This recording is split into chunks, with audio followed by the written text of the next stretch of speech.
2026 और 27 में वैक्सीन लगे हुए लोग बहुत मरने वाले हैं। अब अभी बहुत मरने वाले हैं, मतलब पूरी सर्दियों में तो फैमिली की फैमिली मरेंगी, मतलब पूरा परिवार खत्म होगा और नए नौजवान बच्चे बहुत मरेंगे। तो ये 6 का जो नंबर है, ये लोग अपना नंबर मानते हैं, शैतान का नंबर है ये। वो कहते हैं अब 6 कर्म करने पड़ेंगे सलमान खान को इस तरह के। बॉलीवुड की 6 लड़कियों का रेप करना पड़ेगा, बॉलीवुड में हीरोइंस उनके साथ काम करेगा, वहां पर 6 लोगों मतलब 6 क्राइम करने पड़ेंगे, कोई भी है इसमें। तुम्हारा कुछ नहीं बिगड़ने देंगे, जिसको भी टॉप पे रखना। आज के टाइम पर बॉलीवुड किंग है सलमान खान।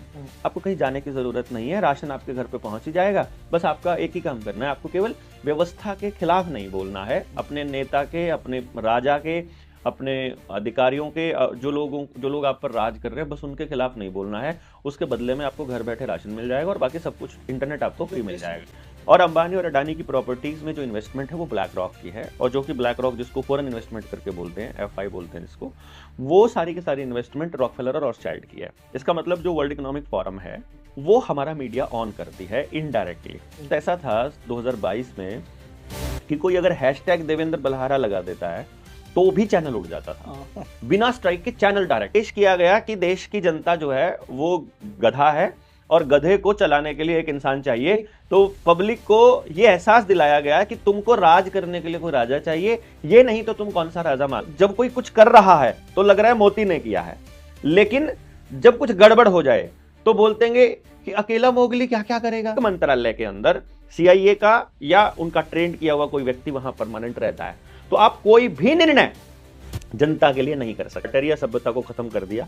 आपको नाम भी नहीं सुना होगा आपने कि आप टाइटेरियन सभ्यता के, हम लोग जो अपने आप को यहाँ भारत में माइग्रेटेड जो लोग कहते हैं अपने आप को, ये सारा का सारा एरिया किसी टाइम पर ऐसी सिविलाइजेशन पे था जो हाईली मतलब टेक्नोलॉजिकल एडवांसमेंट के टॉप पर थी, जो हीलिंग भी साउंड से कर लिया करती थी। ये जो लोग हैं ये व्यवस्था को कंट्रोल करने की कोशिश करते हैं। हर बार कोई कभी चे गवेरा आ जाता है, कभी बिरसा मुंडा आ जाता है, कभी भगत सिंह आ जाता है, कभी फिर चौधरी छोटूराम आ जाता है, कभी आने वाले टाइम में जनता सरकार मोर्चा आ जाएगा।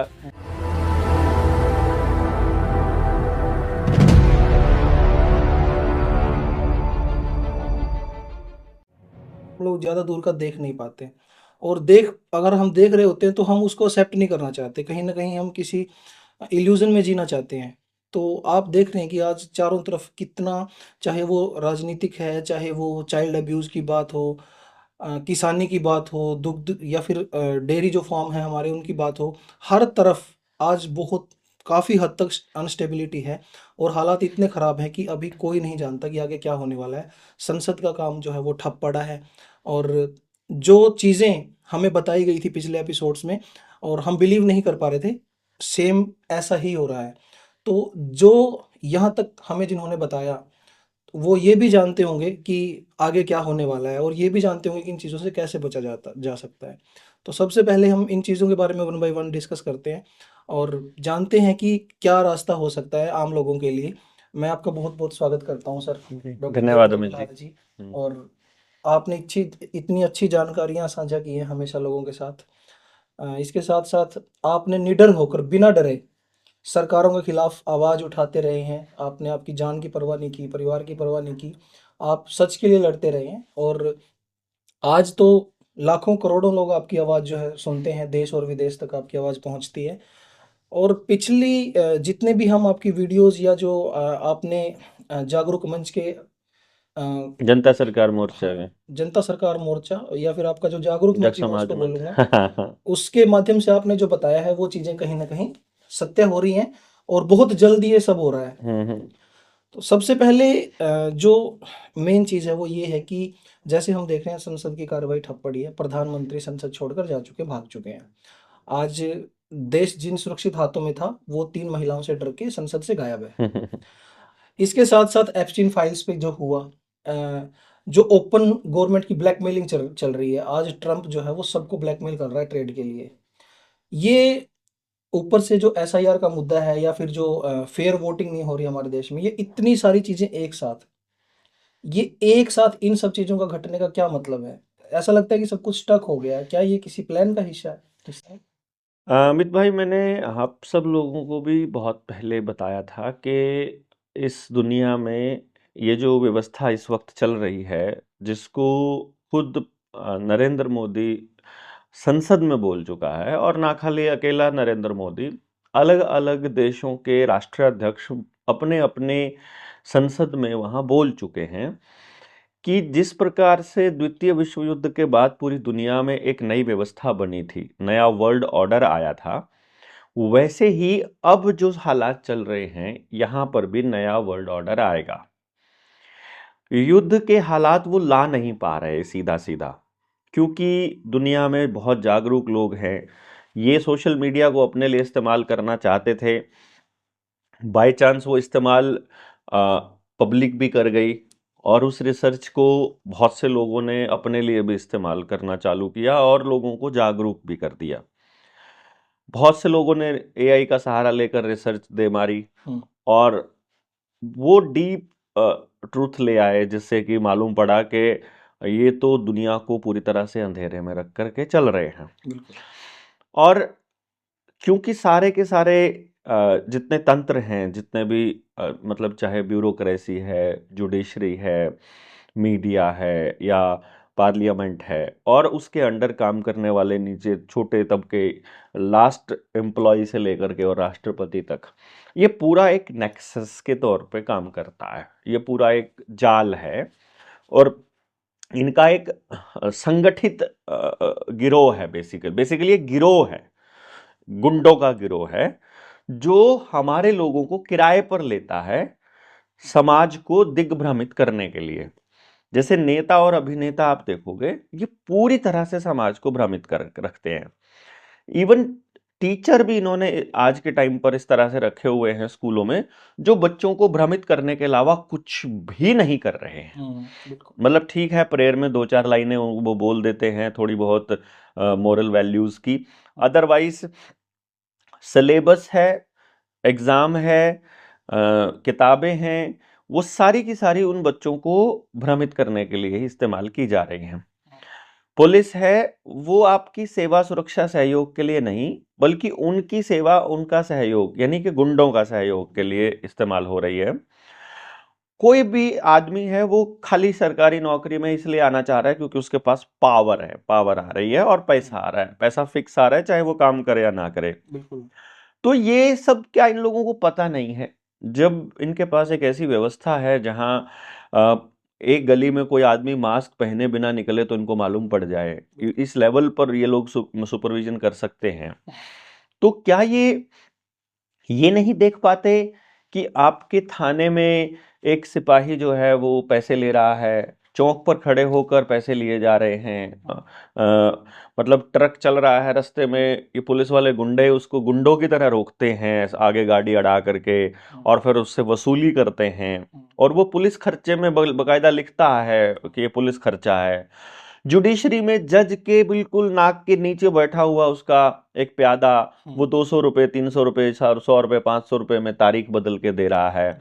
खुद वकील आपसे तारीख बदलने का और इसको आगे बढ़ाने का, न्याय में, सॉरी, फैसले में सेटिंग करने का पैसा लेकर के सौदेबाजी कर रहा है।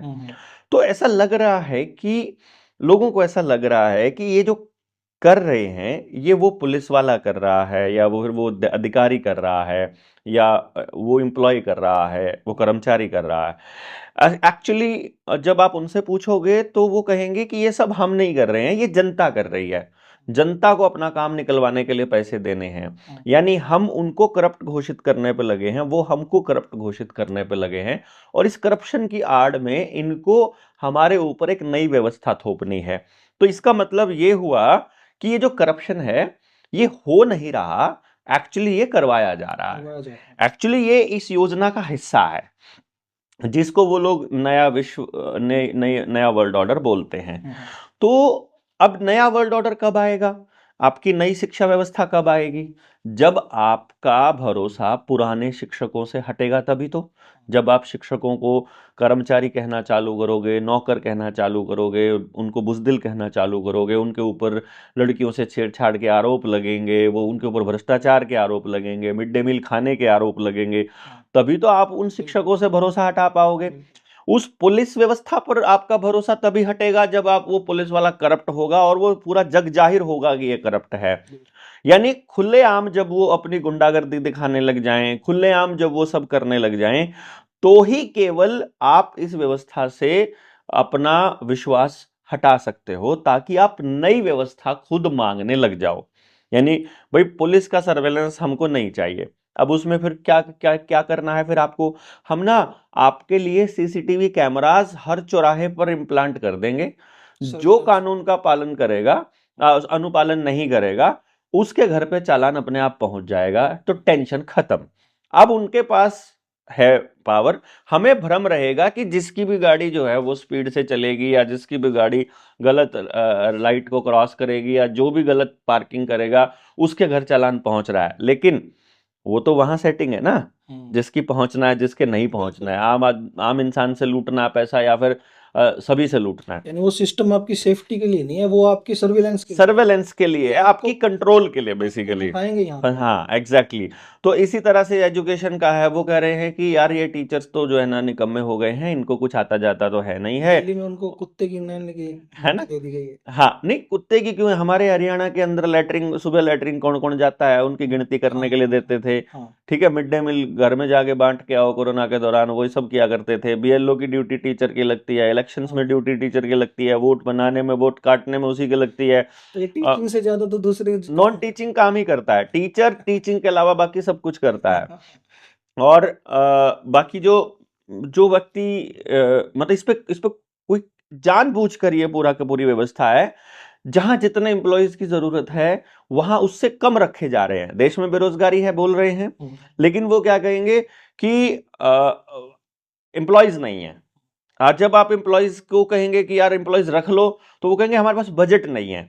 लेकिन वहीं पर नितिन गडकरी स्टेज से बोलेगा कि बजट की कोई कमी नहीं है। नितिन गडकरी बोलेगा सरकार के पास पैसे की कमी नहीं है। और टीचर्स के सिलेक्शन के टाइम पर बोलेंगे कि हमारे पास भर्ती के लिए पैसा नहीं है, तो अप्रूवल नहीं है। अब वहां बजट आ जाता है, यहां पर कुछ और चीजें आ जाती हैं। इसी तरह से व्यवस्था को जानबूझकर ऐसा रखा जाएगा कि वो पंगु रहे और काम ना करे। इससे फिर क्या होगा, जैसे टीचर्स की मैं बात कर रहा था कि अब माँ बाप के दिमाग में तो एक बात है कि बच्चे को तो पढ़ना ही है, और पहले ये अभी कुछ सालों का जो ट्रेंड है इसने साबित कर दिया है कि दिल्ली में एक टीचर बैठ के पढ़ा रहा है, और आपके शहर में किसी ने उसका वो ले रखा है, ठेकेदारी ले रखी है, ठेका ले रखा है उसका, उसका सेंटर खोल रखा है, और वो सेंटर जो है वो उसकी पढ़ाई को यहाँ स्क्रीन पर चला देता है प्रोजेक्टर के माध्यम से, और सब लोग अपना अपना नोट्स बना करके और सोचते हैं हमारी कोचिंग हो गई, दिल्ली से कोचिंग हमारी सीधी चल रही है क्योंकि दिल्ली वाला टीचर बैठा था। तो उसी चीज में लोगों को ये लगने लगा है कि लोकल टीचर तो जो है ना वो तो जो है किसी काम के नहीं है, और हम लोग जो है दिल्ली वालों से पढ़ेंगे। अभी दिल्ली वालों को भी वो लोग फेल कर देंगे, तो फिर क्या कहेंगे कि फिर वो ये कहेंगे हमारे पास सारा इंफॉर्मेशन जो है एआई वाले रोबोट वाले टीचर के पास रहता है, तो हम ऐसा करते हैं हर स्कूल को एक रोबोट टीचर दे देते हैं। और फिर दूसरी बात, आने जाने पे, क्योंकि ये जो कंजेशन हो रहा है, ये जो गाड़ियां इतनी जा रही हैं सड़कों पर, रोज एक्सीडेंट हो रहे हैं, पोल्यूशन हो रहा है, तो जब इनको पोल्यूशन के नाम पर आपको कंट्रोल करना होगा, आपकी गाड़ियों का चलना जो रुकना होगा, उस वक्त वो कहेंगे कि, या फिर अगली बीमारी के नाम पे जब लॉकडाउन लगाना होगा, तो फिर वो कहेंगे कि रियल क्लासरूम वाली जो फीलिंग लेने के लिए आपको आप वो लगा लो, वीआर वर्चुअल रियलिटी वाले चश्मे लगा लो, तो आपकी क्लासरूम भी वर्चुअल रियलिटी से हो जाएगी, आपकी मीटिंग्स भी पूरी दुनिया में वर्चुअल रियलिटी से हो जाएगी, पूरी दुनिया का घूमना भी वर्चुअल रियलिटी वाले उससे हो जाएगा, और आप का खेल का मैदान खेलना भी आपका वर्चुअल रियलिटी से हो जाएगा। आपको कहीं जाने की जरूरत नहीं है, राशन आपके घर पे पहुंच ही जाएगा। बस आपका एक ही काम करना है, आपको केवल व्यवस्था के खिलाफ नहीं बोलना है, अपने नेता के, अपने राजा के, अपने अधिकारियों के, जो लोग आप पर राज कर रहे हैं, बस उनके खिलाफ नहीं बोलना है। उसके बदले में आपको घर बैठे राशन मिल जाएगा, और बाकी सब कुछ इंटरनेट आपको फ्री मिल जाएगा। ये सारी चीजें हो रही हैं वर्ल्ड वाइड, हाँ ये व्यवस्था को ठप करने के लिए। बिल्कुल एग्जैक्टली ये मैं आपको ये इसलिए बता रहा हूं कि जानबूझकर ये सारे हालात खराब किए जा रहे हैं ताकि आप नई व्यवस्था मांगो। सर मैं ये इसलिए पूछ रहा हूँ चीजें, देखो कुछ समय पहले तक जो पॉडकास्ट करते हैं, जो न्यूज करते थे, जो भी जिन पे जिम्मेवारी थी मीडिया में बोलते थे, कहीं ना कहीं वो एक पर्दा रखते थे, एक मर्यादा रखते थे कि भाई सरकार को काम करने दो, इसके खिलाफ नहीं बोलना है, बोलना है तो लिमिट में बोलना है। बट अब चीजें, जब प्रधानमंत्री संसद से चला गया, तो उसके बाद जो है लोग खुल के बोलने अब नहीं, ज्यादा पर्दा नहीं, देखिए क्या है, पूरे देश ने एक चीज देखी कि पिछले लगभग 12 सालों से, तो स्पेशली 2014 में जब नया प्रधानमंत्री आया, उस दौर के बाद से ऐसा लगने लगा कि उसके दोस्त ने सारे मीडिया संस्थान खरीद लिए हैं। खरीदे हैं सर। हाँ, मतलब लगने लगा था, अब तो सबको क्लियर हो गया है कि सारे के सारी मैगजीन्स, सारे अखबार, सारा सोशल मीडिया और मेन स्ट्रीम मीडिया, वो सब सारे चैनल्स उसने खरीद लिए। अब जब उन्होंने खरीद लिए, लगभग 78% चैनल्स जो हैं वो दो लोगों के हैं, एक अंबानी और एक अडानी।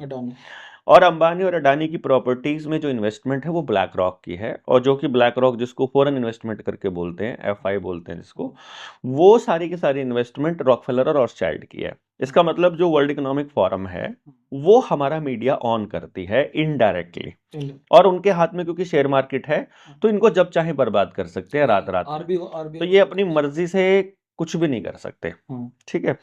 तो सेबी जिसे बोलते हैं, सेबी के माध्यम से अब सारा मीडिया उनका हो गया।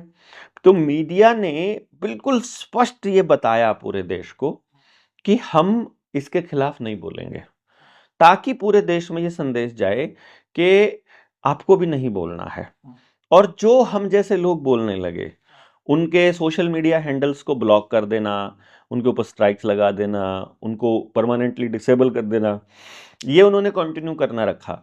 तो बोलना लोगों ने फिर बंद कर दिया। एक वक्त ऐसा था 2022 में कि कोई अगर हैशटैग देवेंद्र बल्हारा लगा देता है तो भी चैनल उड़ जाता था, बिना स्ट्राइक के चैनल डायरेक्टली, मतलब ये हालत। कर्मू जी हैं, उनको हाँ, बहुत दिक्कत आई थी, बहुत लोगों को ये आने लगा था, तो उन्होंने नाम भी बदला, कुछ शब्द को बदला पड़ा, यानी कि आप उन शब्दों का इस्तेमाल ही नहीं कर सकते, बिल्कुल इस तरह के हालात आ गए।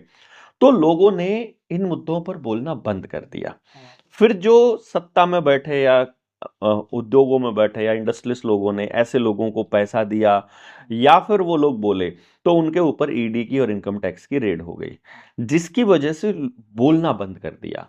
नए लीडर्स बनना बंद हो गए क्योंकि कॉलेज और यूनिवर्सिटीज के अंदर इलेक्शंस होने बंद हो गए। तो उन्होंने ये कह करके जनता में एक मैसेज दे दिया कि वो पॉलिटिक्स का अड्डा नहीं है, जबकि रियलिटी में पढ़ाई वहां हो नहीं रही है, टीचर्स वहां है नहीं, बिना टीचर्स के वो राजनीति भी नहीं कर रहे हैं, तो बच्चे ड्रग्स और उल्टे सीधे कामों में, मोबाइल पे, इंस्टाग्राम पे, लड़कीबाजी में, इन सब में उलझ के रह गए। अगर वो पॉलिटिक्स का अड्डा नहीं है, हाँ, तो अभी मोदी, हाँ, यूजीसी जो हमारी संस्था है, हाँ, उसमें ये SC ST बिल लाके क्या कर रहा था? वो तो समाज को तोड़ने का एक प्रोपेगेंडा है बेसिकली। उसमें देखो, कोई भी बिल जब भी ये लेके आ सकते, पार्लियामेंट में बैठा अगर कोई व्यक्ति वो बिल लेके आता है या कोई नोटिफिकेशन या कोई नियम बनाते हैं, नियम तो ये है कि जो स्टेक होल्डर है उनसे पहले पूछा जाए, उनसे पहले बात की जाए कि हम ये प्लान कर रहे हैं। तो उनसे पूछे बिना जब भी करते हैं तो वो तो प्योर पॉलिटिक्स होती है। लेकिन मेनली जो बात थी कि कॉलेज और स्कूल में लीडर्स बनना बंद हो गए, तो यानी किसी को रिप्रेजेंट करने वाले, ना तो क्लास मॉनिटर का खेल रहा, ना कोई स्कूल रिप्रेजेंटेटिव का रहा, ना कॉलेज के क्लास रिप्रेजेंटेटिव का, सीआर जिसको हम बोलते थे, वो सब खत्म हो गया, जिसकी वजह से बोलने वाला कोई नहीं बचा।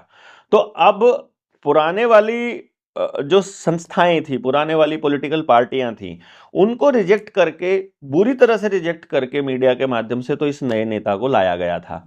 और अगर नए नेता के कमीनेपन की कहानियां बाहर आने लगे, और अगर नए नेता की बुजदिली आने लगे, नए नेता के वाहियातपने के, उसके करप्शन के, उसके गंदगी के अगर कारनामे पब्लिक के सामने आने लगे, तो अब पब्लिक के सामने वही लोग 2-2 रुपए प्रति कमेंट में ट्वीट करने वाले, और 2-2 रुपए एक एक कमेंट का 2-2 रुपए लेने वाले लोग, वही फिर पब्लिक के सामने सवाल रख देते हैं कि ये नहीं तो कौन।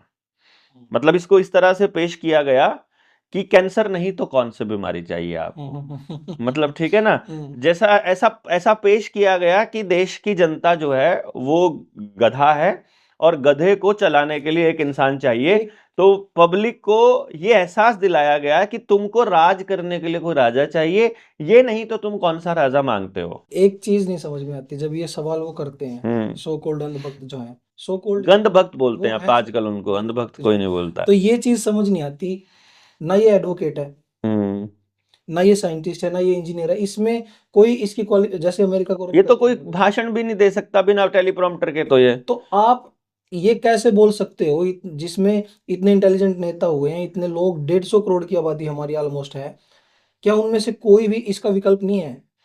ऐसा कैसे हो सकता ये है? अल्टीमेटली क्या है कि लोगों को एक एक मैसेज दिया जा रहा है गलत तरीके से। वो ये दिया जा रहा है कि एक व्यक्ति चीजों को संभाल सकता है। जो बहुत गलत मैसेज है। और एक एक और कमाल की बात ये खेलते हैं, ये किस तरह का खेल खेलते हैं कि जिस वक्त कुछ अच्छा हो रहा होता है, अगर इसरो का साइंटिस्ट करता है तो भी कहेंगे गोभी जी ने किया। अगर कोई सेना अगर कुछ कर रही है तो भी कहेंगे मोगली जी ने किया। अगर कोई कहेंगे तो ये भी मोती ने किया। वो तो जब कोई कुछ कर रहा है तो लग रहा है मोती ने किया है, लेकिन जब कुछ गड़बड़ हो जाए तो बोलतेंगे कि अकेला मोगली क्या क्या करेगा, अकेला क्या क्या करेगा। तो वो ये मैसेज चला जाता है कि हाँ यार अकेला वो क्या करेगा। मतलब गलत हो तो कोई और करे और अच्छा हो जाए तो ये करे, यानी क्रेडिट इसको लेना है, रिस्पॉन्सिबिलिटी कोई और लेगा। ये गलत मैसेज है। अभी एक आपने बात बोली कि मीडिया जो है वो आपको वही बोलेगा जो वो बोलते हैं। ऐसे में एक बड़ा गंभीर सवाल है, एप्स्टीन जो फाइल अमेरिका ने रिलीज की है वो ट्रंप के साइन से रिलीज हुई है, और अगर ये लोग इतने लंबे समय से इनको छुपा सकते थे, और अगर वो चाहते तो ये ना रिलीज होती। उसी ने तो साइन किए ना उनको रिलीज करने के लिए। सवाल मेरा ये नहीं है कि उनमें क्या है, सवाल ये है कि इनको फाइल्स को लोगों को दिखाकर, खुद इनको रिलीज कर कर लोगों के दिमाग में क्या मैसेज देना चाहते हैं, ये रिलीज इन्होंने की क्यों है? इसके 2-3 मैसेजेस हैं, मैं आपको बताता हूँ। और एक और है सर, हाँ, ये इन्होंने एक साथ रिलीज नहीं की, ये टुकड़ों में रिलीज होंगे। मैं वही इसलिए बता रहा हूँ आपको, ये रिलीज करने का भी एक इनका पैटर्न है। जी। अभी सिर्फ ये बात आई है कि एप्स्टीन फाइल रिलीज हुई है। अब अगर मोगली जी को फोन करके ट्रंप ने बोल दिया, मोगली बेटा तेरी फाइल, ये वाली फाइल मैंने अंदर रखी हुई है, अभी पब्लिक को नहीं दिखाई है, अभी मीडिया को नहीं दी है, अभी तुम फटाफट फ्री ट्रेड एग्रीमेंट पे साइन करो, फटाफट ये सब करो जो तुमको बोला जा रहा है, चुपचाप तुम मतलब कोडे हो जाओ, नहीं तो ये समझ लो कि तुम्हारी सारी फाइलें आ जाएंगी।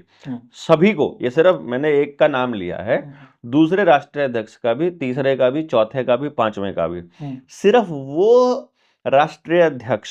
देखो मैं कल एक लिस्ट बना रहा था मेरे सामने ना, मैं ये कॉपी इसीलिए लेके बैठा था कि अगर बाई चांस आपने एप्स्टीन पे कुछ पूछ लिया तो मैं क्या बोलूंगा। और मैंने ये देखा कि यार कुछ ऐसे लोग हैं इस दुनिया, देश दुनिया में, जिनकी फाइल रिलीज नहीं हुई है, उनकी लिस्ट। दर्शकों को एक चीज बता देता हूँ तब तक, हाँ, किसी को भी अगर एप्स्टीन फाइल्स का पूरा एक्सेस चाहिए कंप्लीट, तो आप gmail.world, जीमेल नहीं, gmail.world, अगर इस पे आप क्लिक करोगे तो वहां पे आपके सामने एक इंटरफेस खुलेगा जो बिल्कुल जीमेल की तरह है। उसमें आपको उसके फोटोज, वीडियोस, जिससे मेल की थी, बाय नेम आप सर्च कर सकते हो, जिसमें हमारे मोदी जी का नाम भी है और बड़े बड़े लोगों के नाम है उसमें। और अगर आप डिटेल्स देखोगे तो बहुत सारी ऐसी चिंताजनक तस्वीरें उसमें आपको मिलेंगी जो चाइल्ड अब्यूज से 1000 गुना ज्यादा आगे जा चुकी हैं, और हैवानियत भी उसको नहीं बोलेंगे, ये कुछ अलग ही है सर। हाँ, अरे मैं आपको ये बता रहा था, ये मैंने कुछ ना नाम लिखे हुए थे, कल मैंने लिखा था। एप्स्टीन को जो रिलीज कर रहे हैं वो पूरी दुनिया को, कुछ लोगों के बारे में ये बता रहे हैं कि ये लोग दुनिया के लिए खतरा हैं। जी। जैसे कि पहला नाम है उसमें व्लादिमीर पुतिन का। जी। पुतिन रशिया का जो है प्रेसिडेंट है। एक नाम है इसके अंदर ह्यूगो चावेज का, जो वेनेजुएला के इससे पहले वाले प्रेसिडेंट थे, और जो नए वाला प्रेसिडेंट है उसको तो उठा कर ही ले गए, ठीक है ना।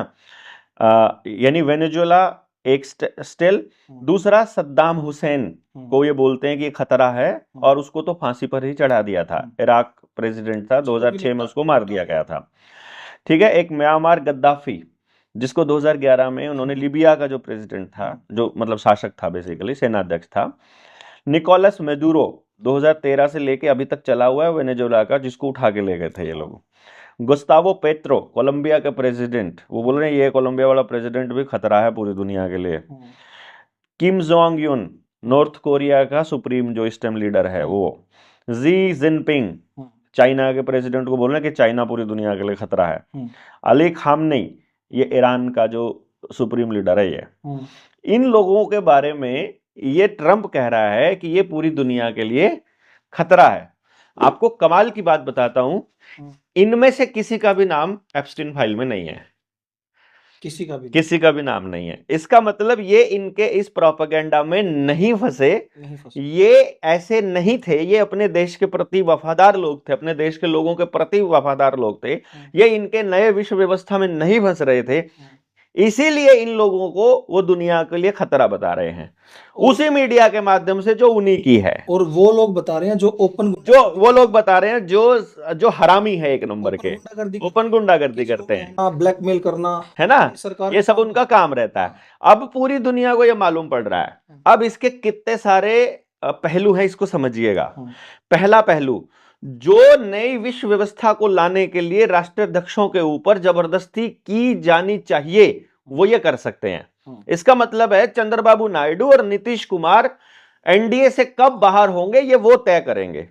एप्स्टीन में उनके नाम भी हैं, जाके ढूंढोगे ना वो भी मिलेंगे। जो चुप रहे नहीं है, मैं आपको एक बात आज यहां पर बता रहा हूं, इस विश्व व्यवस्था का खेल, इसीलिए मैं लोगों को यह कह रहा हूं, अपनी खेत खेड़ा खाप, जल जंगल जमीन जानवर, रोटी बेटी माटी, शिक्षा स्वास्थ्य न्याय राजनीति खेती और धर्म, यहां से पूंजीवाद और किसी और का अधिकार, मतलब कोई डीसी कलेक्टर सरपंच भी नहीं चाहिए हमको, सरपंच की जरूरत नहीं, सरपंच इनका खिलाड़ी खेल रहा है। पंचायत सेक्रेटरी, तहसीलदार, एसडीएम, डीसी या कोई मुख्यमंत्री या विधायक या सांसद, किसी की दखलंदाजी बर्दाश्त नहीं करनी पड़ेगी आपको। उसका कारण क्या है? आज आपको सरपंच कौन सेलेक्ट होगा? जो ज्यादा पैसे खर्च करेगा। सरकार का ही आदमी होता है बेसिकली, सरकार का हो या ना हो, लेकिन 4000 रुपया जिस सरपंच को मानदेय मिलता है महीने का, साल का मिलता है कितना हो गया साल का? 48,000 50 से 60,000, यानी 50,000 रुपया। 5 साल अगर वो रहता है तो 2.5 लाख रुपया उसे मिलता है। जिस व्यक्ति को 2.5 लाख रुपया पूरे 5 साल में मिलना है, वो व्यक्ति अगर 50 लाख रुपया खर्च कर रहा है या 10 लाख भी खर्च कर रहा है, मैं तो कह रहा हूं 2.5 लाख भी खर्च कर रहा है, तो भी क्या तुक बनता है? यानी अगर वो 5 लाख भी खर्च कर रहा है सरपंच बनने के लिए, तो इसका मतलब है उसे वो 5 लाख पूरे करने हैं कहीं और से। इसका मतलब है कि उसका पहले से ही उसको अपनी पद का धंधा करना है। जिसको अपने पद का धंधा करना है वो आपको ही बेचेगा सिंपली।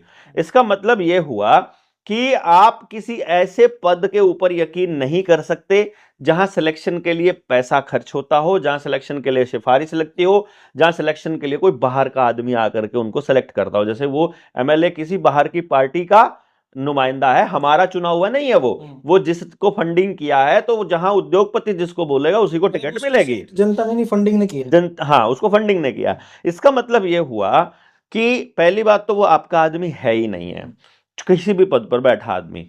दूसरी बात यह है कि यदि आपके खिलाफ एप्स्टीन फाइल जैसी कोई फाइल नहीं बनी हुई है, यदि आपने करप्शन नहीं किया हुआ है, यदि आप लौंडीबाज नहीं हो, यदि आप करप्ट नहीं हो, यदि आप भ्रष्टाचारियों के साथ साथ आपके अंदर गंदगी नहीं भरी है, यदि आप गुंडे नहीं हो, यदि आप कमीने इंसान नहीं हो जो समाज को खा नहीं सकता है, तो आपको किसी पद पर नहीं बिठाया जाएगा। फिर आप जनता की मदद से ज्यादा एक एमएलए बन सकते हो, एक पार्लियामेंट में चुने जा सकते हो, इससे आगे आपकी कोई औकात नहीं रहेगी।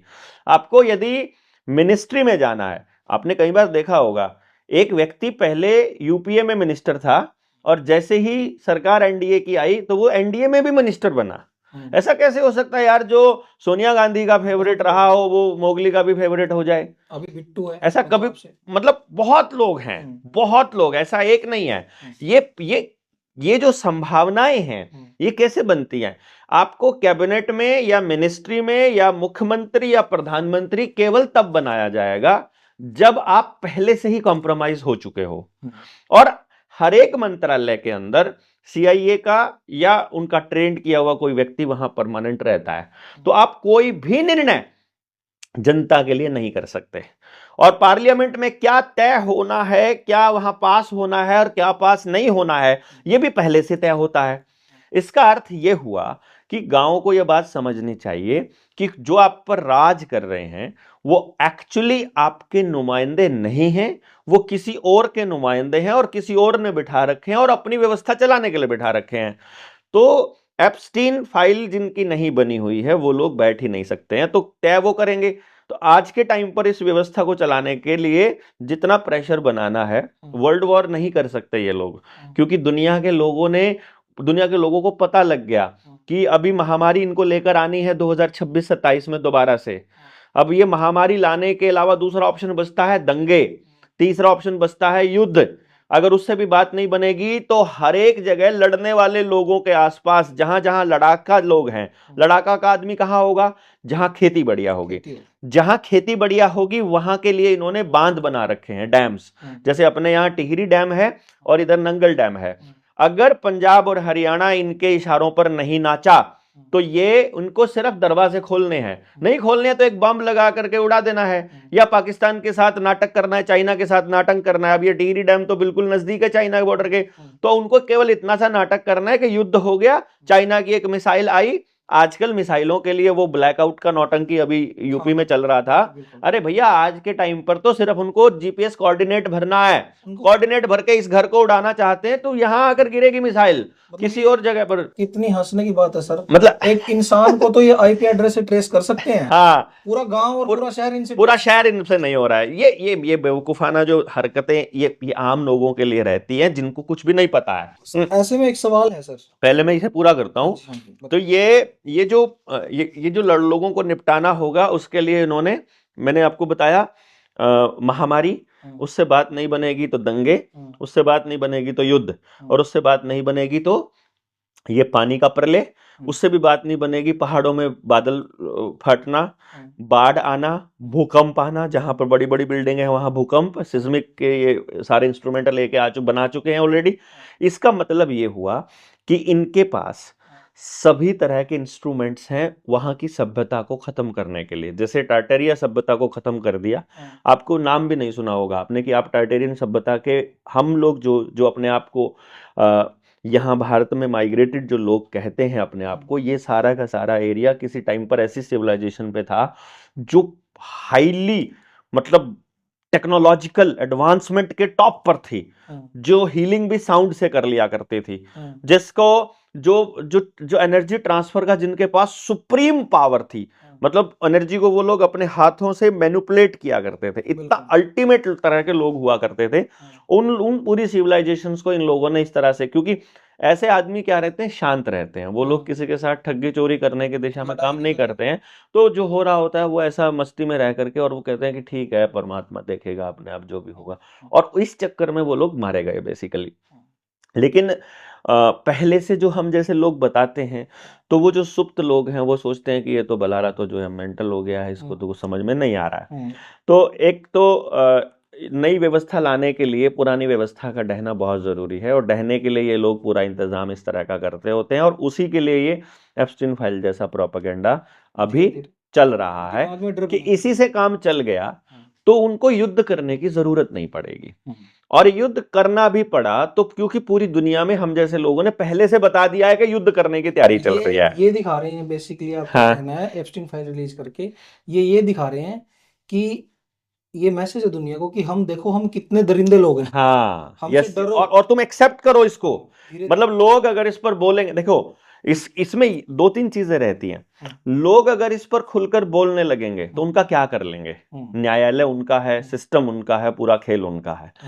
लोग अगर इस पर बहुत ज्यादा समय व्यर्थ करेंगे तो जो बैकग्राउंड में इनको चलाना है बैकग्राउंड में वो चलता रहेगा, क्योंकि आपके ये जो 8 लेन हाईवेज हैं ये तो नहीं रुक रहे हैं ना, एलिवेटेड हाईवे तो ऐसे ही चल रहा है। आपके खदान तो नहीं रुक रहे हैं, जंगल कटने तो नहीं रुक रहे हैं, आदिवासियों का मरना तो नहीं रुक रहा है, आपके घर खाली होना तो नहीं रुक रहा है, आपके बुलडोजर चलना तो बंद नहीं हो रहा है, अरावली तो टूटना बंद नहीं हो रही है, वो सारी माइनिंग और सारा का सारा दोहन तो चल ही रहा है ना।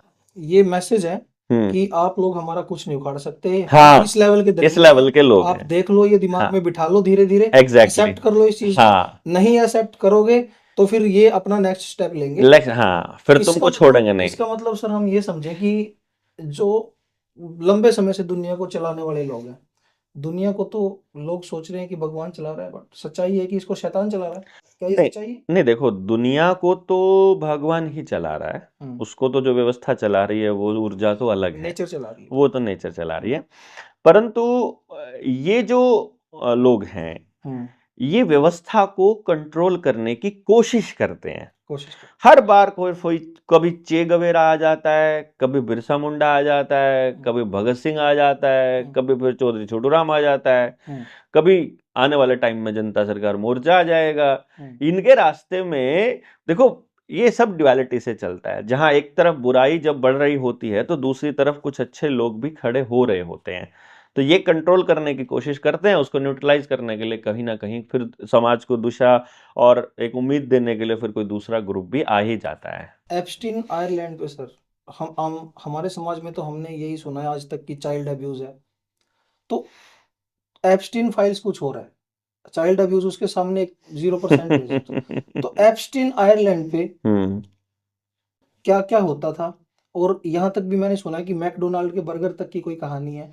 तो बच्चों के साथ किस प्रकार की यातनाएं वहां पे की जाती थी, मैं ये इसलिए पूछ रहा हूँ कि हमारे दर्शक जान जाएं कि जिन लोगों को आप वोट देते हो, जिन लोगों को आप अपने नेता समझते हो, आपके ये समझते हो कि ये हमारा भला करेंगे, वो किस लेवल के दरिंदे हैं। देखो ये जो पीडोफाइल जो लोग होते हैं, जी। ये खाली चाइल्ड अब्यूज तक नहीं सीमित रहते हैं, और बोलते समय घिन से भी आती है कि ऐसे लोग भी होते हैं। जो मैकडोनल्ड की आपने बात की है, बहुत पहले उसमें ह्यूमन मीट मिला था, आदमी का टुकड़ा मिला था, तो उसका टेस्टिंग हुआ था और बैन भी हुआ था कुछ दिनों के लिए। लेकिन बात ये थी कि ये लोग सबसे पहले इनका प्रोसेस क्या रहता है, ये लोग जवान रहने के लिए और अपनी व्यवस्था को कंटिन्यू रखने के लिए ये शैतान को बताते हैं कि हम किसी भी हद तक गिर सकते हैं। अगर आप मतलब एक वो अगर आप इनके मतलब मैं आपको ये एक्चुअली बता नहीं पा रहा हूँ, उसका कारण ये है कि लोग सोचेंगे कि पता नहीं कितना सच होगा कि नहीं होगा, लेकिन मैं आपको चाहते हैं लोग जानना चाहते हैं। ये लोग क्या करते हैं, जब छोटे बच्चों को ये लेकर जाते हैं, जितने भी बच्चे लापता होते हैं और मिलते नहीं हैं, वो सब उनमें से 5-10% जो लड़कियां रहती हैं या फिर लड़के रहते हैं, वो तो वेश्यालय में, वेश्यागृहों में मिल जाते हैं नॉर्मली, जो जवान होते हैं। और उससे छोटे जो बच्चे होते हैं, किशोर अवस्था के जो बच्चे होते हैं, उनको वो लोग ऐसी जगह पर लेकर जाते हैं। जो भी आदमी करोड़पति लेवल पे चला जाता है, वो अपने लास्ट रिचुअल के लिए यही मतलब अपने आखिरी जो अपना समर्पण है शैतान के प्रति, वो ये बताते हैं। शैतान में शब्द इसलिए बोल रहा हूँ, यदि अच्छा काम करने वाले को हम भगवान के प्रति समर्पित व्यक्ति बोलेंगे, तो इस तरह के काम करने वाले को हम शैतान के प्रति। तो जो कोई आदमी परमात्मा के आगे यदि अपना समर्पण करना चाहता है, तो वो हद अच्छा होने की कोशिश करता है हर स्टेप पर, और यदि कोई शैतान के सामने अपना समर्पण करने की कोशिश करता है, तो वो हद बुरा होने की कोशिश करता है। फिर दूसरा, इनके कुछ रिचुअल्स भी ऐसे हैं जिनमें ह्यूमन ब्लड का इस्तेमाल किया जाता है, और फिर ये साइंस में ये कहते हैं कि वैसे हार्मोन्स जो जवान रखते हैं, वो तब ज्यादा मतलब काम आते हैं शरीर के अंदर, जब हम किसी डरे हुए बच्चे का अगर हम ब्लड पिए, तो जिंदा बच्चे का ताजा ब्लड, गर्म खून पिए, तो वो सबसे पहले क्या करते हैं, बच्चों को उल्टा लटकाते हैं, उनके सिर में छेद करते हैं और उनको पीटा जाता है। तो जब बच्चा पेन में और मतलब डर में और उसमें जब वो तड़प रहा होता है, तो तब वो कहते हैं उनका ब्लड सबसे सही है जवान रहने के लिए, और वो पीते हैं बकायदा। किसी भी व्यक्ति को बड़े लेवल पर जब आप चले जाओगे, आपको अगर बॉलीवुड है, हॉलीवुड है, बॉलीवुड है, टॉलीवुड है, आपको यदि सुपरस्टार बना दिया है, इसका मतलब आपने अपनी सोल का सौदा कर लिया है, अपनी आत्मा का सौदा आपने कर लिया है। अब आप उन पार्टीज में जाने लग गए हो, तो आपको ये सब करना पड़ेगा ही। मतलब जैसे कहते हैं कि भाई ये पार्टी, आज की पार्टी दारू पार्टी है, तो अब वहां जो जाएगा उसको दारू तो पीनी पड़ेगी।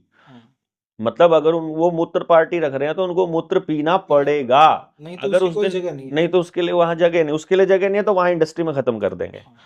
अब जैसे सलमान खान ने वो गाड़ी चढ़ाई थी 5 लोगों के ऊपर, 6 लोग मरे थे वहां पर, तो ये 6 का जो नंबर है, ये लोग अपना नंबर मानते हैं, शैतान का नंबर है ये। वो कहते हैं अब 6 कर्म करने पड़ेंगे सलमान खान को इस तरह के, बॉलीवुड की 6 लड़कियों का रेप करना पड़ेगा, बॉलीवुड में हीरोइंस उनके साथ काम करेगा, वहां पर 6 लोगों मतलब 6 क्राइम करने पड़ेंगे, कोई भी है तुम्हारा कुछ नहीं बिगड़ने देंगे। जिसको भी टॉप पे रखना, आज के टाइम पर बॉलीवुड किंग है सलमान खान। सलमान खान की मर्जी के बिना एक भी अभिनेता कोई रोल नहीं ले सकता, इसलिए उसको बिग ब्रदर बोला जाता है, बिग बॉस। बिग बॉस का जो बिग बॉस में जो एक सिंगल आंख आती है वो देख लो, और फिर वो देख लो, वो आंख देख लो, और जॉर्ज ऑरवेल की किताब 1984 पढ़ लो, उसका उसमें भी बिग ब्रदर है, उसमें बिग बॉस है, यहाँ पर बिग बॉस है। और इसको वहां बिठाने के लिए वो जो लोगों के ऊपर जो सोते हुए लोग जो मारे थे इसने, वो कोई अनजाने में या दारू पीकर हुआ इससे काम नहीं था, वो उस रिचुअल का हिस्सा था कि तुमको इतने लोग मारने पड़ेंगे। ये जो गोधरा में जो लोग जलाए गए थे उसके मुख्यमंत्री होते हुए, वो कोई अनजान घटना थोड़ी ना थी, वो डिब्बा अंदर से जला था, वो डिब्बा अंदर से जलाया गया था, योजनाबद्ध तरीके से जलाया गया था। उसमें मरने वाले लोगों की यदि आप संख्या देखेंगे तो वो 6 से डिवाइड होती हुई मिलेगी आपको। मतलब ये समझिएगा, विजय रूपाणी जब मरा था उसकी गाड़ी का नंबर 6, मतलब उसका जो टोटल जितने लोग मरे थे उसका टोटल भी 6। अभी अजीत पवार मरा है, वहां पर भी 6। इस गेम को आप समझोगे किस तरह से समझोगे मुझे नहीं मालूम है, जो थोड़ा बहुत रिसर्च करते हैं उनको पता है। लेकिन वहां सबसे पहले तो जब ये ब्लड निकलता है तो वो जब ब्लड उसका पूरा खत्म हो जाता है, फिर उसे बकायदा केक की तरह काटा जाता है बच्चे को, हाँ, और उसके फिर एक एक टुकड़ा जो है सर्व किया जाता है, और वो तय किया जाता है क्या, और कई बार उसको जो है सुखा के ड्राई करके और बर्गर वगैरह में भी जो है वो पेश किया जाता है। मतलब ये समझो आप कि इतने घिनौने लोग हैं ये कि उसकी आंतड़ियों से ऐसे हाथ डाल करके उसका मलमूत्र भी खाते हैं। मतलब आप सोच कर देखिए, ये मतलब मांस तो खा ही रहे होते हैं, मतलब किसी भी हद तक उनको जाना तो होता अपने है। बच्चों के लिए किसी नेता पे या किसी पे, यहाँ तक कि पुलिस पे भी निर्भर रहने की जरूरत नहीं है, अपनी सुरक्षा। अरे भैया, हमारे पुरखे कितने कमाल के लोग थे, वो पूरे गांव के बच्चों को अपना बच्चा मान करके गांव में किसी बाहर के आदमी की एंट्री भी नहीं करने देते थे, वो रिश्ते भी इस हिसाब से करते होते थे। कितना कमाल का स्ट्रक्चर था। अब आपके गांव के बाहर जो रेडी लगाने वाला आदमी है वो कौन है आपको नहीं पता है भाई, उनका आदमी है कि किसका आदमी है। यहाँ पर पूरे के पूरे कुरुक्षेत्र में देखो, चंडीगढ़ में देखो, जो बाहर से आए हुए लोग हैं वो कौन लोग हैं, या तो अपना गांव छोड़कर आए हुए डरपोक लोग हैं, या वहां से क्राइम करके भागे हुए लोग हैं, या लालच में रुपया कमाने वाले लोग, यानी वो लालची लोग हैं, प्रवासी हैं, वो प्रवासी हैं। समाज का अगर भला करने वाले लोग होते तो वो वहां की खराब चीजों को ठीक कर रहे होते। मैं इसीलिए प्रवासियों को, जैसे मैं अपना गांव छोड़कर अगर शहर में रहता हूं तो इसीलिए मैं अपने जैसे लोगों को ये कहता हूं ये सबसे घिनौने लोग हैं समाज के, मैं खुद को इसमें शामिल करता हूं। भले ही मैं मजबूरी में कर रहा हूं ये सब कुछ कि मैं अपने बच्चे के लिए, तो लोग बाग अपनी मजबूरी गिनाएंगे कि हम भी मजबूरी में ही रहते हैं, लेकिन हम लोग समाज से भागे हुए लोग हैं, जो अपना घर, जो अपना गांव छोड़ करके भागे थे, जो वहां खराब चीजें चल रही थी तब उनको ठीक नहीं किया, और इसीलिए हम फिर भाग गए अपने स्वार्थ में। तो ऐसे स्वार्थी लोग ही समाज का बंटाधार करने के लिए जिम्मेदार हैं, हम जैसे लोग ही। उन्होंने ही उनको शैतान बनाया। हाँ, वही शैतान, क्योंकि वो आपने एक बार समस्या से भागना चालू किया तो फिर आप हर समस्या से भागोगे, यही वो चाहते हैं। और वो तो यही चाहते हैं कि आपका समाज टूटे। और मैं इसीलिए ट्राई कर रहा हूं कि मैं किसी तरह गांव में वापस जा पाऊं, मैं किस तरह गांव में जाऊं, मैं किस तरह अपने गांव, और मेरे अकेले गांव पे जाने से बात नहीं बनेगी, इसलिए हर कोई अपने गांव की तरफ वापस मूव करो, वापस अपने गांव के बारे में सोचना चालू करो, वरना ये जो शहर है ये आपको खा जाएगा, ये निगल जाएगा। यहाँ जो लोग रहने वाले लोग हैं ये शैतान के ही लोग हैं। ये एप्स्टीन फाइल में एक और जिक्र हुआ है हमारे प्रधानमंत्री मोदी जी के बारे में कि ये इजराइल गए और इजराइल जाके ये बकायदा अपने फायदे के लिए, सत्ता में आने के लिए ट्रंप के सामने इन्होंने नाच के दिखाया है, उसको खुश किया है। और यहाँ तक कि ट्रंप तो बार बार बोलता है कि वो मुझे खुश करने की बहुत कोशिश करता है, और ये बोलता है he is one of my friends, one of, वो ये नहीं बोलता कि मेरा दोस्त है, मेरे दोस्तों में से एक है। तो इस बात में कितनी सच्चाई हो सकती है? क्या किसी देश के पीएम को ये इस हद तक गिरा सकते हैं कि वो इनके सामने नाचे, इनको खुश करने के लिए? पीएम ही तब बनाया जाता है, मुख्यमंत्री तब बना जाता है जब गिर जाता है, ये तो आपको मैंने पहले बोला। और इसको तो बकायदा ट्रेनिंग दी गई थी इसी काम के लिए, और इतने सालों से आरएसएस को तैयार किया जा रहा था अंग्रेजों द्वारा। उन्होंने स्थापना की थी इसकी। अंग्रेजों की कांग्रेस की भी स्थापना अंग्रेजों ने की थी और आरएसएस की भी स्थापना उन्होंने की थी। और इसलिए की थी कि जब को लोग कांग्रेस से थक जाएं, क्योंकि कांग्रेस से वो लोग भी थक गए थे, world economic forum, United Nations भी, क्योंकि कांग्रेस स्पीड से नहीं चल रही थी। गांधी परिवार में देखो, चाहे कोई ये कहे, हालांकि पीएचएफआई को लाने वाली सोनिया गांधी थी यहाँ पर, सत्यानाश मेडिकल माफिया को यहाँ एंट्री जो दी थी बिल गेट्स को, वो सोनिया गांधी ने ही दी थी। और नवीन पटनायक शुरुआत में सबसे पहले उड़ीसा में इसको शुरू करने वाला व्यक्ति था। मैं उनका बचाव नहीं कर रहा हूँ, लेकिन मैं ये मानता हूँ कि राजीव गांधी के निपटने के बाद जिस स्पीड से इस देश में ये ताकतें आई हैं, क्योंकि सोनिया गांधी को भी शायद इसलिए मजबूर किया गया हो कि राहुल को, प्रियंका को निपटा देंगे, देखो तुम्हारी इसकी दादी को निपटा दिया, इसके बाप को निपटा दिया, इसके चाचा ताऊ को निपटा दिया, संजय गांधी को, तो तुम छोड़ेंगे तुमको भी नहीं। और ये मालूम है। तो गांधी परिवार के होते हुए जहां तक मुझे लगा, गांधी परिवार ने देखो कभी भी सड़कें नहीं बनाई। मतलब ये सड़कें क्योंकि देश की बर्बादी का आधार है। आपको देखो, एप्स्टीन में भी नाम नहीं है उसका, हाँ कहीं नाम भी नहीं है उनका, ठीक है। अब वो, इसका मतलब ये हुआ कि वो आपके गांव की सड़कों को भी टूटा हुआ रखते थे कांग्रेस वाले। वो कहते थे तुम्हें बाहर जाने की जरूरत नहीं है, तुम अपने गांव में अपनी चीजें यहीं पर पैदा कर सकते हो तुम। और तब तक गांव समृद्ध रहे थे, तब तक गांव समृद्ध रहे थे। लेकिन जैसे ही ये ग्लोबलाइजेशन आई, जैसे इन्होंने क्या था, ये अपना ये सरदार जी थे अपने मनमोहन सिंह क्योंकि वहीं से पढ़ के आया था, उसी गेम प्लान का हिस्सा था। बिना कोई चुनाव लड़े वो, पहले तो उसको आरबीआई का गवर्नर बनाया गया, उसके बाद उसको बिना चुनाव लड़े वित्त मंत्री बनाया गया, और फिर बिना ही चुनाव लड़े उसको प्रधानमंत्री बनाया गया। मतलब कितना कमाल गेम था देखो आप, कि उस ऐसे व्यक्ति को प्रधानमंत्री बनाया गया जो उनके एजेंडे पर ही सेट था, और उसका महिमा मंडन किया गया। उसी ने देश की जो आबादी को बर्बाद करने का, नई नोटबंदी करने का, वो मतलब आधार बनाया। बेसिकली आज की बर्बादी का जो आधार है वो मनमोहन सिंह ने बनाया। उन्होंने इनको बेस तैयार करके दिया इन्होंने। मतलब ये आधार कार्ड वगैरह का सारा कुछ बनाने का जो प्रोग्राम था, ये सारा मनमोहन सिंह का ही तैयार किया हुआ है, क्योंकि उसी ने तो प्रेजेंट किया था। इन्होंने विरोध किया था उस वक्त कि ये नहीं है, ये हम लेकर आएंगे, मतलब ये उन्होंने ऊपर बोल दिया, फाइनल टच उसको दे, हाँ फाइनल टच ये कर रहे हैं। तो इसलिए क्या है, क्योंकि वो लेकर आए थे तो वो विरोध कर नहीं सकते। जिस जिस योजना को वो लोग लेकर के आए थे उसको ही अमली जामा इन्होंने पहनाया, जिसका ये विरोध कर रहे थे पहले। आपका कहने का मतलब ये है कि जो मनमोहन सिंह प्रधानमंत्री बने थे, वो सोनिया गांधी ने नहीं बनाए थे, उसकी मर्जी के विरुद्ध जबरदस्ती उनको उसको अरे वो किसी ने भी नहीं बनाए थे, वो वहीं से तय हुआ था, यूनाइटेड नेशन से ही जो लोग इसको कंट्रोल करते हैं वहीं से तय हुआ था। और बहुत से नाम सारे अभी भी नहीं हुए होंगे, बाहर नहीं आए होंगे अदरवाइज।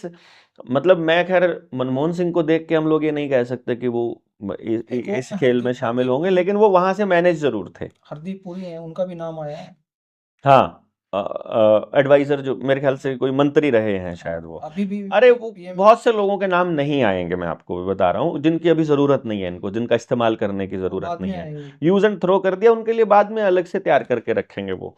तो ये जो पूरा का पूरा प्लान है, इस पूरे गेम प्लान को मैं ये कहूँ अगर, तो इस गांव को बर्बाद करने का जो खेल था, गांव को शहरों में लेने का खेल, गांव की बाउंड्रीज खत्म करने का और गांव के लोगों के अधिकार खत्म करने का खेल, इसके लिए इनको लेके आया गया है। और कांग्रेस और बीजेपी को पैरेलल में ग्रोथ होने दिया गया। और कांग्रेस क्योंकि स्लो कर रही थी सत्यानाश, मतलब नाश नहीं कर पा रही थी वो, इसीलिए उसको इतना टाइम ले रही थी नाश करने में। इसीलिए इनको यह कहा गया कि तुम अगर फास्ट करते हो इस बर्बादी को तो हम तुम्हें रखते हैं फिर अगले 10-15 साल। और 15 साल बहुत बड़ा समय होता है नई पीढ़ी के अंदर गंदगी और नफरत को परोसने के लिए। जो बच्चा आज आपका 18 साल का हो गया है, अगले 18 साल बाद वो 36 का हो जाएगा। यानी अब अगर नरेंद्र मोदी चला भी जाता है तो इनका जो बोया हुआ जो आज का जो जहर है, पिछले 15 सालों का जो जहर बोया हुआ है, वो आगे 15-20 साल बाद पूरा जवान आपकी और मेरी उम्र में होगा, बुढ़ापे में होगा, तो गंदगी उसके दिमाग में कब तक रहेगी, सोचिए समाज में जो आज का काम ये कर रहे हैं। बजट आया था सर, उसमें निर्मला जी जो है उनसे पूछा गया कि इसमें मिडिल क्लास के लिए क्या है, तो उन्होंने बोला कि हो है इसमें मिडिल क्लास के लिए। और इसके साथ साथ अगर और मैं बात करूं कि जो हमारी जो व्यवस्था भी चल रही है देश की, चाहे इसमें प्रधानमंत्री जी हैं, संसद है, सब कुछ आ गया। ईवीएम जिस तरीके से देश में काम कर रही है, आपने 15 साल की बात की मोदी जी के बारे में, 15 साल इनको हो जाएंगे अभी। ईवीएम के चलते क्या कभी देश में सत्ता परिवर्तन हो पाएगा? क्या संभव है? देखो, सत्ता परिवर्तन तो जिस दिन वो लोग चाहेंगे, ये व्यक्ति, ये नहीं वो चाहेंगे। हाँ वो चाहेंगे, इसका कोई, इसकी कोई औकात नहीं है यार। राहुल गांधी की या सोनिया की या मोदी की कोई औकात नहीं है उनके सामने। वो तो वो अभी जिस दिख ही दिन, रहा है। हाँ वो तो अभी दिख ही रहा है सर। हम्म, जब ये इस तरीके से डील को साइन करके आ रहे हैं और हाँ, ना मीडिया में कुछ है, ना लोगों को डिटेल्स पता है, और बोल नहीं पा रहे हैं कुछ, मैं संसद में नहीं बैठ पा रहे। वो इसीलिए उसी से तो भाग रहा है। हम्म वो तो नौटंकी जो ये चल रही प्रेशर है, वहां से है। प्रेशर तो वहीं से है। देखो, मैं आपको एक बात बता रहा हूँ। आज आप गांव के अंदर हम्म सरकारी योजनाओं को बंद कर दो, जैसे आधार लिंकेज बंद कर दो, हम्म 5G के टावरों को उखाड़ना चालू कर दो, आप ये इनके जितने भी फ्री के जितने प्रोपेगेंडा है, फ्री का राशन है, पेंशन है, ये सब वापस कर दो, आधार सरेंडर कर दो, ये एलिवेटेड हाईवेज बनना बंद कर दो, टोल टैक्स की वसूली बंद कर दो, क्योंकि टोल टैक्स का मतलब है आपने कंपनी को मालिक मान लिया है उस सड़क का। या गांव एक बार अपना ग्राम सभा का प्रस्ताव पास करके ये फरमान जारी कर दे कि जब तक यहां टोल रहेगा, इस टोल में प्रॉफिट में हिस्सा गांव का रहेगा। मैं नहीं कह रहा हूं कि आप जमीन व्यक्तिगत ले लो, उनको लीज पे दो उनको, कि ये, क्योंकि हमारी अगली पीढ़ियां भूल जाएंगी कि ये जमीन तुम्हारे बाप दादाओं की है। जैसे जैसे स्कूल की जमीन है आपके गांव में, अब स्कूल की जमीन आपके दादा ने गिफ्ट करी थी पूरे गांव को, तो वो आपके नाम पर खड़ी, आज भी वो जमीन आपके नाम खड़ी थी, आपके पुरखों के नाम।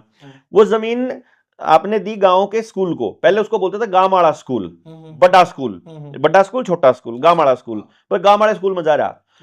एक प्राइवेट स्कूल होता था, फिर एक प्राइवेट हो गया, दूसरे को सरकारी चालू कर दिया, क्योंकि उसमें सरकार के मास्टर आ गए।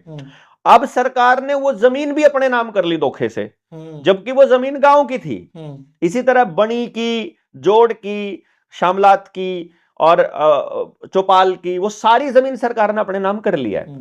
तो जब सरकार ने आज अपने नाम कर लिया है, आने वाले 20-25 साल बाद, अब आप तो रहते नहीं हो गांव में, मैं तो रहता नहीं हूं, मेरे बच्चे को तो पता भी नहीं है कि वो जमीन मेरे पुरखों की है, सरकार की मान लेगी, बच्चों के भी बच्चों के बच्चे आ जाएंगे, उसको नहीं मानेगा कोई भी। इसलिए ये जरूरी है कि पूरा गांव मिल करके दस्तावेज अपने बनाए, ऑनलाइन चीजों के ऊपर बिल्कुल डिपेंडेंसी बंद कर दे, और अपने दस्तावेज बनाए कि गांव ने ये दस्तावेज बनाए हैं कि ये जमीनें गांव की हैं और हम कब्जा दे रहे हैं, और डीसी को ज्ञापन दे दो, चुपचाप एक चिट्ठी पहुंचा दो, मेमोरेंडम की हमारी रहेगी, वापस हमारे नाम कर दो।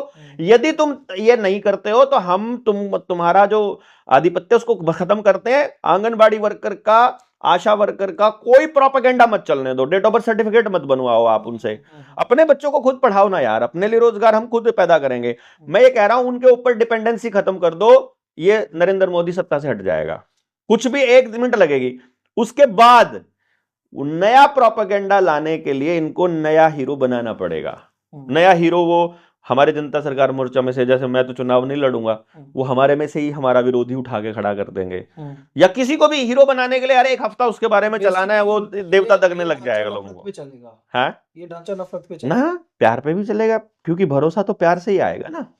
भरोसा तो सर, मतलब जैसे गद्दार लोग तो रहेंगे, गद्दार लोग भी रहेंगे और समाज के लिए अच्छा सोचने वाले लोग भी रहेंगे, दोनों तरफ के लोग रहेंगे। एक छोटा सा सवाल है, आधार की आपने बात की कि आधार सरेंडर कर दो, क्या अभी सिस्टम में कोई ऐसी व्यवस्था है, मान लो मैं या कोई भी चाहता है कि मेरा आधार कार्ड है और मैं इसको सरेंडर, मैं बंद करना चाहता हूँ, हाँ बिल्कुल, उसको सरेंडर किया जा सकता है? बिल्कुल किया जा सकता है, और उसको लिख के देना पड़ेगा एफिडेविट के ऊपर कि मैं आगे से कोई सरकार की सेवा नहीं लूंगा, और मैं तुमसे कोई सेवा लेने के लिए, मतलब मैंने ये आधार नहीं बनवाया था, और मेरा जब ये नागरिकता का प्रमाण पत्र ये नहीं है, पहचान का प्रमाण पत्र ये नहीं है, ये किसी खाते में आता ही नहीं है, ये सिर्फ एक नंबर है जो आपको नंबर बना रहा है, जो इंसान से आपको नंबर बना रहा है। आप इसको समझ नहीं रहे हैं, डिजिटलाइजेशन के आपका सारा डेटा प्राइवेट हाथों में देने का हथियार है ये, इसका कोई मतलब नहीं है। किसी भी आपके सिविल में आधार मांगेंगे, लेकिन जब आपको कोई सेवा लेनी है या कुछ अपना हक लेना है तो वहां पे आधार मांगेंगे, आधार नहीं माने, और बनाया इन्होंने ही है। हाँ, बनाया इन्होंने ही है, ये इनका नहीं है, ये उधर उन्हीं का है। अब एक बड़ा मेन सवाल है सर आपसे,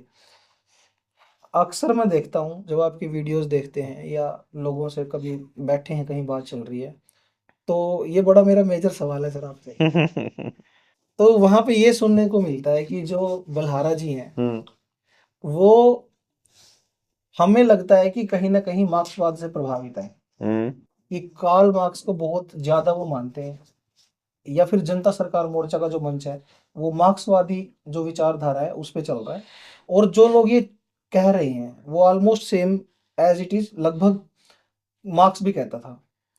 तो उनका मानना ये है कि ऐसी व्यवस्था संभव नहीं है जिसमें कोई लगाम न लगाई जाए, क्योंकि बहुत सारे क्राइम्स भी होंगे, तो समाज के लेवल पे या अपने लेवल पे उनको रोकना बहुत मुश्किल है, इसीलिए स्टेट की जरूरत है।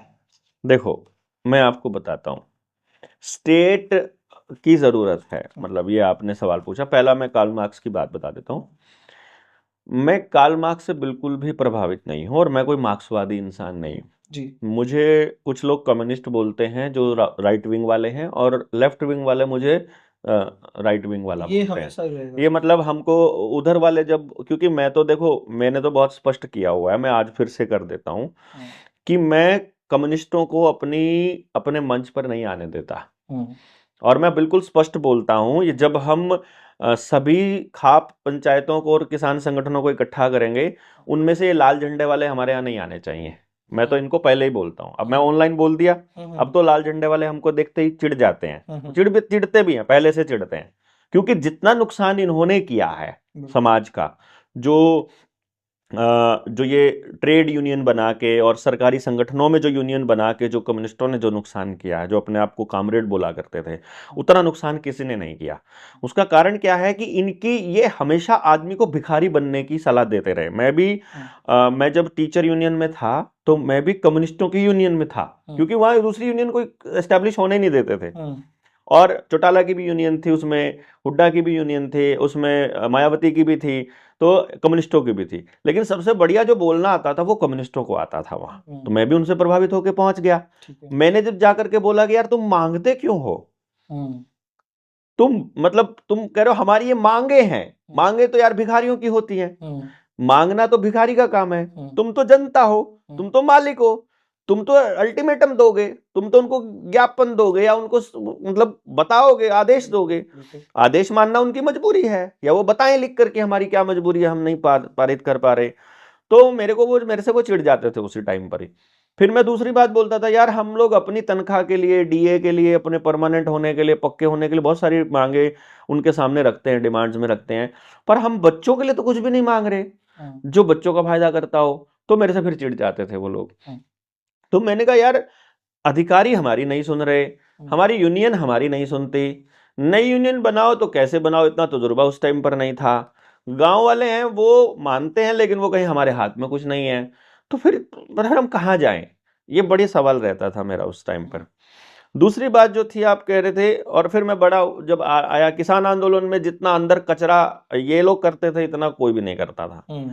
अभी भी मैंने देखा बाहर भी, अभी आजकल भी अगर मैं जब इकट्ठा बुलाते हैं कुछ संगठनों को, तो जो लाल झंडे वाले होते हैं 4 लोग होते हैं, ये झंडे पक्के रखते हैं, मतलब जितने आदमी नहीं होते उससे ज्यादा झंडे होते हैं, और दूसरों को पकड़ा देते हैं, और ऐसा लगता है जैसे ये कॉल इन्हीं की है। कॉल होती है संयुक्त किसान मोर्चा की, और खड़े होते हैं लाल झंडे वाले, वो दिखाते ये है कि जैसे हम हैं।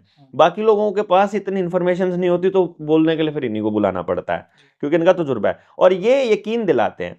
तो जो लेफ्ट विंग और राइट विंग ने जो बड़ा नुकसान समाज का दोनों का क्या किया, कि लेफ्ट विंग कह रही है कि कसूर किसका निकालना है, वो कह रही है कि सरकार करेगी जो कुछ करेगी, तो जनता को बेसिकली वो अपाहिज बनाने का काम कर रही है। सरकार करेगी, सरकार से मांगो कि ये करो, हाँ सरकार से मांगो, ठीक है, वो ये कह रही है, हमारी मांगे हैं, ये तो ये कह रही है। और जो राइट विंग है वो ये कहती है कि तुमको डरना किससे है, तुमको राजा से भी डरना चाहिए, तुमको भगवान से भी डरना, तुमको हमसे भी डरना चाहिए। तो राइट विंग वाले जितने भी लोग होंगे, राइट विंग की जितनी, जैसे लेफ्ट विंग सरकार के पक्ष में, ना राइट विंग दक्षिणपंथी आज के टाइम पे जो सरकार में की बात कर रहा हूं मैं, मोस्टली यही होता है सर। लेफ्ट विंग वाले जो हैं वो ये बता रहे हैं डरना किससे है, सॉरी मांगना किससे है, कसूर किसका है, तुमको ब्लेम किसको करना है। राइट विंग कह रहे हैं डरना इससे है। तो उनके जितने संगठन होंगे वो आपको मांगना सिखाएंगे, और इनके जितने संगठन होंगे वो डरना सिखाएंगे। जैसे विश्व हिंदू परिषद है, बजरंग दल है, आरएसएस है, उनका काम क्या है, गुंडागर्दी, डर पैदा करना, ठीक है, वो लोगों में डर पैदा करते हैं। तो ये दोनों का एक ही काम है, अब मैंने दोनों को अच्छे से सुना दिया है, अब तो नहीं कोई मानेगा कि मैं दोनों में से क्लियर किसी का हूँ। क्लियर ये तो क्लियर हो गया। अगर किसी साथी का सवाल था ये ठीक है, तो अब क्लियर दोनों के होना दोनों चाहिए। मेरे दुश्मन बना दिया आपने। ठीक, मैं ठीक, तो चलो कोई बात नहीं, वो उधर वो मिलेगा। ये अभी मेरे को एक मेरा पिछला पॉडकास्ट मैंने किसी को कहीं किया था, तो वो मुझे कल मिला, परसों मिला था। मुझे बोला देवेंद्र भाई एक बात बताऊं, बुरा तो नहीं मानोगे? मैंने कहा क्यों? कहते मेरे पास एक कॉल आई रात को, एक नहीं आई, बोला ये तो एक कॉल के बारे में बता रहा हूँ, ऐसी बहुत सी आती है। मैंने कहा बताओ। बोला वो ये कह रहा था कि भाई मैं तेरे को 1 लाख रुपए दूंगा, तू देवेंद्र बल्हारा को एक बार लेक पे बुला ले। तो बोला क्या करना है? बोला उसको पीटना है मैंने। ऐसे ऐसे तो बहुत ठीक है, भरे पड़े हैं तो समाज ऐसे में भरे पड़े हैं, तो मतलब उनको ऐसा लगता है जैसे मैं उनका कोई व्यक्तिगत दुश्मनी कुछ कर रहा हूँ। मैं तो समाज के वो एक आईना रख रहा हूँ, दूसरा पहलू जो आपको मीडिया ने नहीं दिखाया, जो आपको इन संगठनों ने नहीं दिखाया। दूसरा सवाल क्या था इसी में आपने जो पूछा था कार्ल मार्क्स वाला? की जो विचारधारा है, जो व्यवस्था है वो तो कर दिया। अब मैं कामयाब है कि नहीं है, ये नहीं, स्टेट की जरूरत क्यों हाँ स्टेट की जरूरत, ये वाला को सवाल था। जी। देखो मैं ये कह रहा हूं कि मान लीजिए अपराध हो गया जी, अपराध दोबारा से ना हो, ये काम करना है समाज को। जी हाँ बिल्कुल। जो स्टेट जिसको आप कह रहे हो यानी पुलिस है और जो जुडिशरी है। सर जो पुलिस है ना, मेरा एक्सपीरियंस भी है खुद का। पुलिस जो है, पुलिस को देख के किसी के मन में ये नहीं आता ये तेरी रक्षा करेगा, ये लगता है कि ये गुंडा है। मैं ये कह रहा हूं, और ये है गुंडे ना, तो इनको सर इनमें कोई मान्यता है, देखो ना पुलिस बोलने की तमीज है। वो इनको बनाया इसलिए जानबूझकर इसी तरह का रखा गया है। मैं जो बात कह रहा हूं, इनको तो ट्रेनिंग के जरिए ऐसा बना दिया गया और इनको तो माहौल ऐसा दिया गया। जब एक रेप पीड़िता थाने में जाती है ना सर, वो खुद डरी तो होती है, उसको भगाया जाता है वहां पे, पीट भगाया गया जाता है, वो डरी होती है, मेरे साथ चलो, पुलिस वालों से डर लगता है। कैसे बोल सकते हैं कि हम आप लोगों की सुरक्षा? मैं इसीलिए बोल रहा हूं कि यदि जो लोग ये बोलते हैं कि स्टेट की जरूरत होती है, तो जो स्टेट ने अभी जो अरेंजमेंट किया हुआ है जैसे पुलिस है, क्या वो आपको ऐसी कोई व्यवस्था दे रही है कि अपराध दोबारा से ना हो? तो आंसर आएगा नो। और किसी को डाउट है तो एक बार थाने में जाके एफआईआर के लिए बोल के देख अपनी कोई कंप्लेंट लेके चले जाओ, आपको मालूम पड़ जाएगा। नहीं, कोर्ट में चले जाओ, अभी फिलहाल तो मैं पुलिस की कह रहा हूं, फिर आप चले जाओ कोर्ट में। हाँ। ठीक है, मतलब हमारे पास दो ही चीजें हैं ना, एक पुलिस है और एक कोर्ट है। फिर आप अपना न्याय के लिए चले जाओ कोर्ट में, और फिर देखो क्या कोर्ट ऐसा कोई अरेंजमेंट करती है कि वो अपराध दोबारा से ना हो समाज में। तो कोर्ट भी ऐसा कोई निर्णय नहीं करती। इसका मतलब है कि पुलिस और जो जुडिशरी है वो दोनों अपने आप में फेल हो चुकी है। और कोई ऐसा ठीक है, हो आपको इंस्टेंट रिलीफ मिल जाएगा, है ना, कुछ भी नहीं करती। अब आप ये बताइए, जहां साफ दिखाई दे रहा है कि दो भाइयों में झगड़ा हुआ था या दो पड़ोसियों में झगड़ा हुआ था और उसमें गलती किसकी है पूरे गांव को मालूम है, केवल सत्य की बात करने वाले आदमी बैठ जाएं अगर और दोनों पक्षों को बिठा लें, वहीं के वहीं झगड़े का समाधान हो सकता है बिना जीडीपी को बढ़ाए। ठीक है ना, मतलब आपका सत्यानाश बिल्कुल योजनाबद्ध तरीके से करवाया जाता है स्टेट को सामने रख के। बेसिकली स्टेट का काम है बाहरी ताकतों से लड़ने का, वहां उनसे हथियार खरीदने का नहीं। अब आपने राफेल खरीद लिए, मान लो राफेल तो खरीद लिया आपने, लेकिन राफेल का किल स्विच तो उन्हीं के पास है जिनसे खरीदा है, वो तो चला तो नहीं सकते उनसे पूछे बिना। फायदा क्या है उस राफेल का? सीधा सीधा ये है कि जो स्टेट है ना, वो आपकी रक्षा नहीं कर रही, आपको न्याय नहीं दे रही, वो दलाली कर रही है, वो जानबूझकर समाज की व्यवस्था को उनके कंट्रोल में दे रही है। तो समाज को वापस अपना कंट्रोल अपने हाथ में लेना पड़ेगा कि समाज क्या चाहता है, क्या वो वाकई में अपने आप को उनको सौंपना चाह रहा है, या आपको यही व्यवस्था चाहिए अगर, तो फिर ठीक है, और नहीं चाहिए तो आप अपनी गर्दन किसी और को क्यों दे रहे हो भाई? मुझे ये मेरी ये समझ से बाहर है। तो जो ऑनलाइन जो प्रोपेगेंडा है इसको तो बिल्कुल बंद करना चाहिए, बिल्कुल बंद होना चाहिए। तो इस सब में सर जो साइंस है या टेक्नोलॉजी है या जो ऐसी चीजें हैं जो एक जो ऐसा बंदा है जो आस्तिक भी नहीं है, नास्तिक भी नहीं है, और वो ये मानता है कि भाई मैं तो खोजी हूँ, मुझे साइंस और टेक्नोलॉजी के रास्ते पे आगे बढ़ना है, तो कहीं ना कहीं अगर वो समाज की इस उधेड़-बुन में खुद का हिस्सा अपने आप को झोंक देगा, तो ऐसा नहीं है कि वो पीछे रह जाएगा किससे पीछे? साइंस और टेक्नोलॉजी इन सब चीजों से। कैसे? हमारे पास तो व्यवस्था नहीं है सर, सामाजिक व्यवस्था कोई नहीं। एग्जाम्पल बताइए, देखिए कोई एग्जाम्पल बताइए आप। एग्जाम्पल बताता हूँ सर आपको मैं। आज जो व्यवस्था चल रही है, क्लियर तो किसी को भी नहीं है, ये सबको पता है कि हाँ भाई ये सब गलत हो रहा है। आप हो या आपके साथ लाखों लोगों की टीम है, वो आज सामाजिक ढांचे को ठीक करने में लगी है। और आपने उनको ऐसे तैयार किया कि इंडिविजुअली आप आपकी ज़िम्मेदारी लो। बलहारा वहाँ नहीं आएगा, ठीक है। हाँ, आप वो लोग जिम्मेदारी ले ये रहे भी रहे हैं, वो अपना ज़िम्मेदारी लड़ लो भी रहे हैं, वो अपने अपने लेवल पे। और ये सही भी है। हम्म। तो इन सब चीज़ों में हम्म। जैसे दूसरी कंट्रीज़ हैं, जर्मनी है, जापान है, बहुत सारी कंट्रीज़ हैं जो ठीक भी चल रही हैं, जो टेक्नोलॉजी में ठीक चल रही हैं हमसे। तो हमारा देश टेक्नोलॉजी में, इंजीनियरिंग में ऐसा नहीं है कि वो कहाँ, पिछड़ कौन सी टेक्नोलॉजी में हम किससे पीछे रहना है, मुझे तो सिर्फ इतना जानना है। टेक्नोलॉजी सर, जैसे जर्मनी को ले लो, चाइना को भी ले सकते क्या हैं। है उसमें टेक्नोलॉजी में, क्या है मुझे रोबोटिक्स है, साइंस है। क्या रोबोटिक का क्या मतलब है? रोबोट एआई है जैसे। मतलब क्या, मतलब मैं उससे क्या करवाना क्या चाहते हो आप उससे? उससे सिर्फ ये इतना करवाना चाहते हैं कि आप मेहनत करनी कम कर दो, आपका काम वो कौन सी मेहनत कम? शारीरिक, जैसे कि जैसे कि मशीन आ जाएंगी, करना, आपका काम बताइए खेती ना, का काम काम मशीन कर बताइए मुझे, लेंगी, आप काम खेती का बताइए। काम मशीन कर लेंगी। खेती का काम, हाँ। देखिए अब मैं आपको ये बता रहा हूँ, इसी चीज को समझना, मैं आपसे ये पूछने की कोशिश कर रहा हम्म, था। मैं आयुर्वेद के एक आयुर्वेदाचार्य से के साथ बैठा बात कर रहा था। हम्म, तो मैंने कहा, वो बात कर रहे थे भाई, कुदरती तरीके से बच्चा पैदा करना है, कोई इंजेक्शन मत लगवाना, ऑपरेशन मत करवाना। तो उस पर सलाह दे रहे थे वो, एक कपल बैठा था और मैं भी वहीं पास में बैठा था। तो उसे बोला कि तुमको क्या करना है? तो उसे बोल रहा है कि बेटा देखो, अगर तुम सचमुच एक हेल्दी बच्चा चाहते हो तो तुमको फिजिकल वर्क करना पड़ेगा। ठीक है। इसका मतलब है कि रोबोट आ जाएगा अगर उसके घर में, तो उसका बच्चा हेल्दी नहीं होगा, इसका ये मतलब मान रहा हूं मैं। फिर उसने बोला ये बेटा, है भी सर। अभी तो मैं आपको सारी चीजें जोड़ के बताऊंगा। फिर वो कह रहा है कि देखो बेटा, अपने घर से वाईफाई जो है वो बंद कर दो, क्योंकि उसमें जो विकिरणें होती हैं बहुत खतरनाक होती हैं। वो बोली कि आचार्य जी, वाईफाई इतनी खतरनाक थोड़ी होती है। बोली एक बात सोचो पुत्र, आपको एक्सरे जब करवाया जाता है तो ये कहा जाता है कि एक्सरे की जो किरणें हैं जो शरीर के अंदर पेनिट्रेट करती हैं वो कमजोर करती हैं हमें। बोली हाँ। तो बोला आप एक सोच कर देखो, जैसे अपन इस कमरे में बैठे हैं, बंद कमरे में, और ये दीवारों के पार निकल जाती है इसकी मोबाइल की रेंज। मतलब टावर कहाँ रखा है, वहां से यहाँ, दीवार से पार। अब तीन कमरों में अंदर बैठे होंगे, वहां भी पहुंच जाएगी।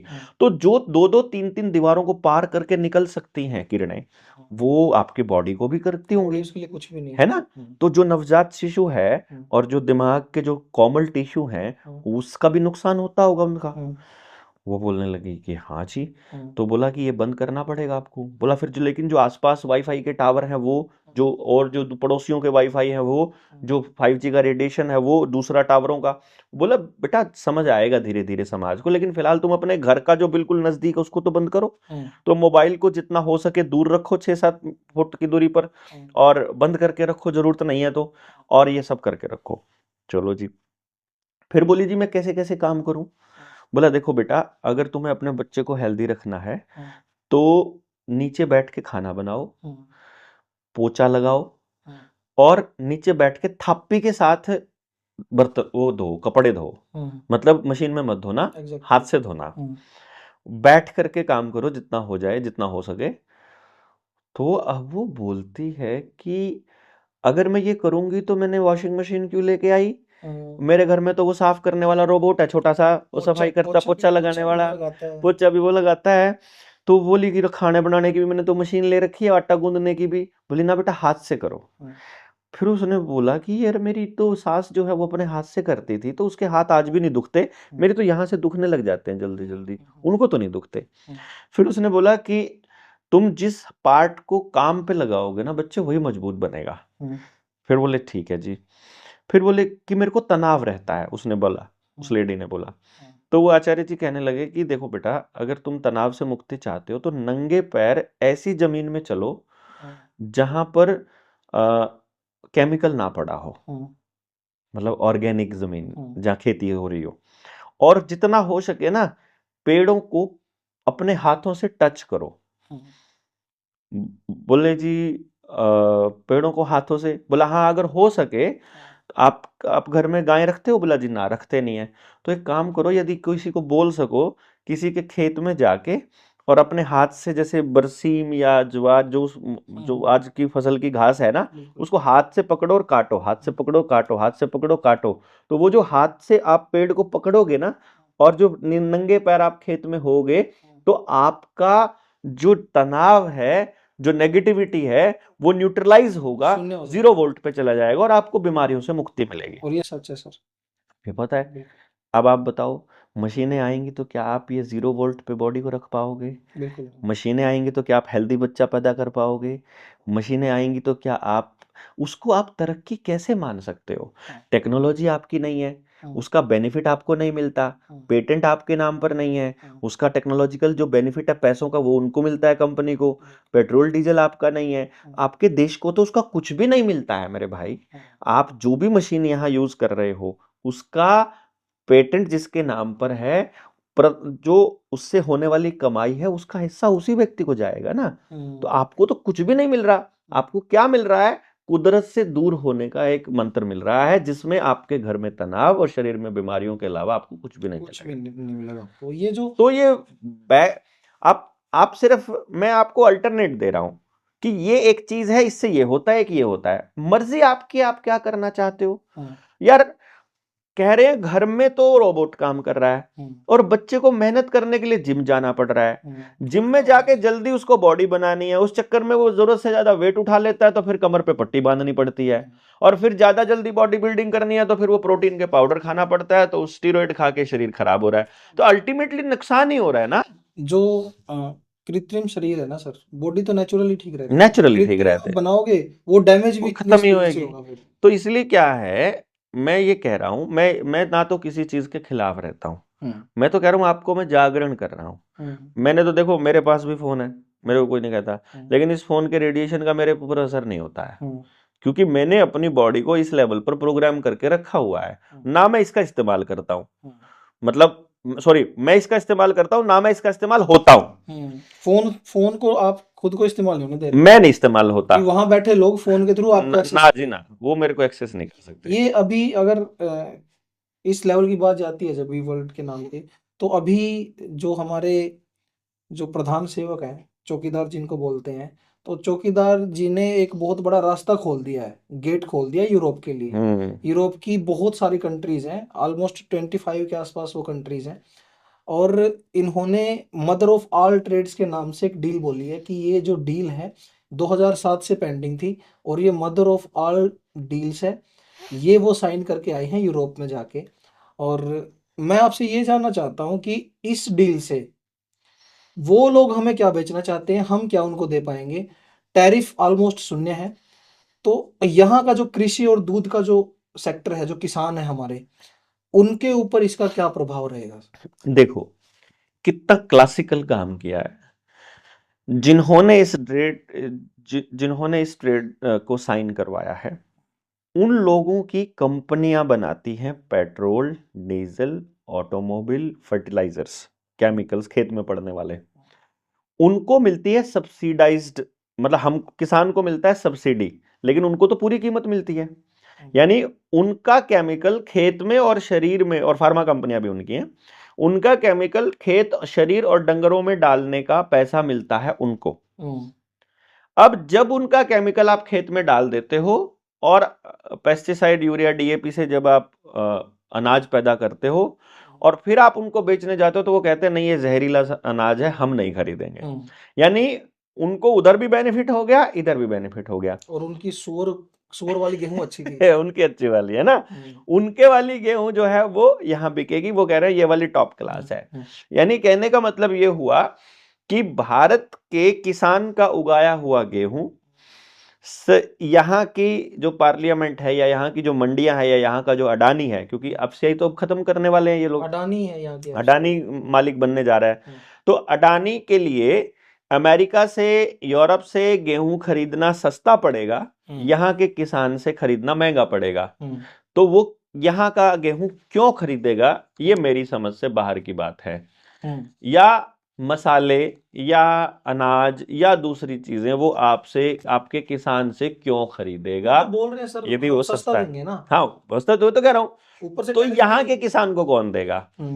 अब अगर यहाँ बैठी पार्लियामेंट को जो ये डिस्ट्रीब्यूशन सिस्टम है अपना, पीडीएस है, पब्लिक डिस्ट्रीब्यूशन सिस्टम, इसमें गरीब आदमी को अनाज देना है, तो वो यहां से खरीद कर देना आसान पड़ेगा या वहां से खरीद कर देना? अगर सस्ता है तो, अगर सस्ता है, जहां से सस्ता मिलेगा वो वहां से है लेगा। ना। बिल्कुल। तो यहाँ के किसान को ये आने वाले वक्त में हम्म। बहुत जल्दी हम्म। ये कहने वाले हैं, आपको सब्सिडी नहीं मिलेगी खाद के ऊपर, हाँ। आपको खाद भी नहीं मिलेगी, एमएसपी भी आपको बीज पर भी नहीं मिलेगी और एमएसपी भी नहीं मिलेगा। और पानी देखो, अब किसान के पास वो अपना 13 रुपए गेहूं देने के लिए तैयार है, मैं 13 रुपए है किलो। ना, तो अब खत्म हो जाएगा ना किसान। अब आपके किसान के पास में अपने खेत में बोने के लिए बीज नहीं है ओरिजिनल। अगर देसी बीज किसी के पास है तो उसकी जमीन देसी बीज के उगने लायक नहीं है, वो उसने पत्थर बना रखी है रोटावेटर चला चला के और उस पे केमिकल डाल डाल के। किसान आईडी बन रही है ना सर अभी, है ना। तो अब धीरे धीरे बीज आपको नहीं मिलेगा, पानी आपके पास है नहीं है, बिना बिजली के आप पानी नहीं निकाल सकते, आपका नहरों का पानी खराब किया जा रहा है, तो आपकी फसल होगी ही नहीं, और होगी तो कोई खरीदने वाला नहीं होगा, और खरीदने वाला होगा तो आपको कचरे में देनी पड़ेगी। यानी अब आपका किसान क्रेडिट कार्ड का पेमेंट भी नहीं जाएगा, और जब नहीं जाएगा तो बैंक आपकी जमीन को नीलाम करने आएगा, और बैंकों का मालिक अडानी है, अडानी का मालिक वही है, रॉकफेलर रोथशाइल्ड। तो इसका मतलब है एग्रीकल्चर फील्ड जो है, एग्रीकल्चर जो फाइनेंस है वो अडानी को दिया जा चुका है ऑलरेडी साल भर पहले। तो क्लियर हो गया कि अब आप अपनी जमीन को इस किसान क्रेडिट कार्ड के चंगुल से मुक्त नहीं करवा पाएंगे। यदि इस ट्रेड डील के लास्ट पे जाना है तो आपकी सबकी जमीन जाने वाली है। वो तो इतना सस्ता दे देंगे 4-5 साल के लिए कि यहाँ की मार्केट क्रैश हो जाएगी, खत्म हो जाएगी। और अब जो ये किसान आईडी बन रही है, हाँ, फार्मर आईडी बन रही है, तो क्या ऐसा संभव है कि आगे जो भी होगा, आपकी जमीन कैसी है, कितनी जमीन है, मिट्टी कैसी है, पानी आपका कैसा है, यहाँ तक कि कितना बीज और कौन सा बीज, कितना पेस्टिसाइड, कौन सा पेस्टिसाइड और खाद आप यूज करोगे, वो खाली वो सिर्फ आपकी किसान आईडी डाल के वो डिसाइड करेंगे, वही तय करेंगे। और आपको ये बोल दिया जाएगा कि मजदूर के तौर पे काम करना है तो कर लो।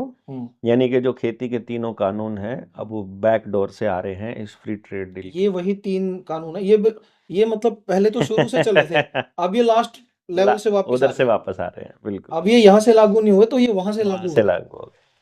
और ऐसे में अगर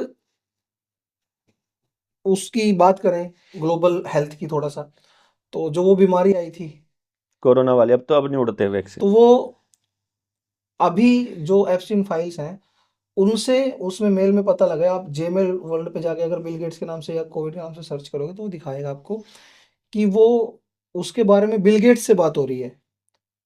तो इसका मतलब तो ये हुआ कि वो चाइना की से नहीं, वो यूरोप से आई अरे है। भाई वो सारा जो चाइना से आया है ये सब तो प्रोपागेंडा था यार, पहले दिन से हम बोल रहे हैं। चाइना का ऐसा कोई लेना देना नहीं है। चाइना में तो सिर्फ इसकी शूटिंग हुई थी और कुछ नहीं था। बिल गेट्स से बिल गेट्स ने ही, और जो चाइना में भी जिस लैब से वो कह रहे हैं कि यहां से आउटब्रेक हुआ था, वो भी बिल गेट्स की ही लैब है। इसको समझो आप। बिल गेट्स और चाइना अलग नहीं है इस खेल में, चाइना इसमें शामिल है बकायदा। और मैं तो ट्रायल था सर, कौन सा जो कोरोना था। हाँ, हाँ बिल्कुल बिल्कुल, वो ट्रायल था, उससे बहुत भयानक हालात अब होने वाले हैं। इवेंट 201 अभी ना इन्होंने, अभी आई डोंट रिमेम्बर, ये हिमाचल की बात है कि झारखंड की है शायद, एक पूरे गांव का उन्होंने आधार कार्ड बैन किया है। अभी टेस्ट करके देख रहे हैं वो कि आधार कार्ड बैन होने के बाद क्या क्या बैन कितना होता है और लोगों का रिएक्शन क्या आता है। अभी टेस्ट इंडिया में हुआ है टेस्टिंग अभी, तो टेस्टिंग लैब ही है इंडिया में। हाँ हाँ। इवेंट 201 करके किसी ने सर्च नहीं किया। मैं 2022 में 2022 में मैं चिल्ला चिल्ला के एक बात बोलता था कि भाई कोविड 19 जो आया है वो तो अक्टूबर में आउटब्रेक हुआ है, उससे 1 महीना पहले इवेंट 201 के नाम पर जॉन हॉपकिंस यूनिवर्सिटी की मदद से बकायदा इसका सिमुलेशन हुआ है, इसका ट्रायल हुआ है। आप लोगों को नहीं समझ में आ रहा है, ये पूरा प्रोपेगेंडा है। और आने वाले टाइम में इनको एक नया वायरस और लेकर आना है। 25 तक लेकर आने वाले थे ये लोग, इन्होंने ट्राई भी किया था कि नया वायरस आ रहा है, नया वायरस आ रहा है। हम फटाफट सोशल मीडिया पे, हमारे साथी खूब है वो फटाफट डाल देते हैं नहीं चलेगा प्रोपेगेंडा, नहीं चलेगा प्रोपेगेंडा। और उन्होंने सारे न्यूज चैनल पे चला, नीचे कमेंट बॉक्स में पब्लिक ने ऐसा धोया न्यूज चैनल वालों को, अगले दिन वो बंद हो गया खतरनाक वायरस, उसका जिक्र बंद हो गया। इसी तरह से अब नए वायरस का जिक्र ये करेंगे। लेकिन खतरनाक सिचुएशन क्या है अमित भाई, 2026 और 27 में वैक्सीन लगे हुए लोग बहुत मरने वाले हैं। मर ही रहे हैं सर। अब अभी बहुत मरने वाले हैं, मतलब पूरी सर्दियों में तो फैमिली खासकर की बहुत हालत फैमिली खराब। मरेंगी, मतलब पूरा परिवार खत्म होगा, और नए नौजवान बच्चे बहुत मरेंगे।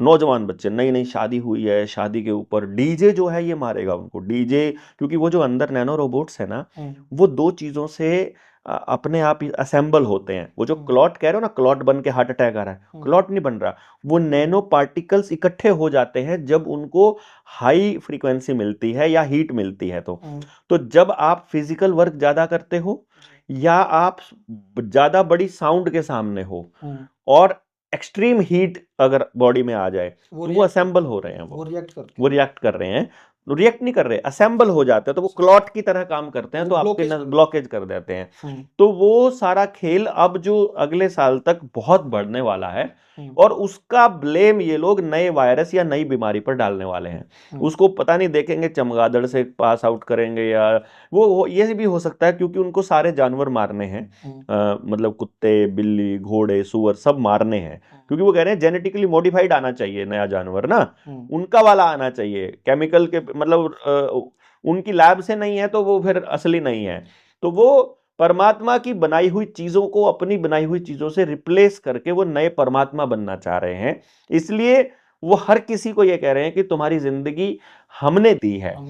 तभी एप्स्टीन फाइल, तभी ये पूरा वर्ल्ड में ब्लैकमेलिंग और ये चल रहा सारा है। कुछ ये और अगर मैं ये आपकी जो बात आपने बताई है, ये सारे डॉट्स कनेक्ट करूं, तो मुझे जो समझ में आता है वो ये समझ पा रहा हूं मैं कि अ, आने वाले समय में एक आर्मी वर्ल्ड में, एक सरकार, वो तो अभी वन भी है, इनडायरेक्टली अभी भी वन है, वर्ल्ड और गवर्नमेंट। ये पॉपुलेशन को हाफ कर देंगे, ये सच। नहीं, पॉपुलेशन को ये, इसका नाम था पहले इस एजेंडा का, जिसका नाम ये एजेंडा 2030 बोलते हैं ना, 17 सस्टेनेबल डेवलपमेंट गोल जिनको बोल देते हैं, ये इस पूरे के पूरे एजेंडा का नाम पहले था एजेंडा 21।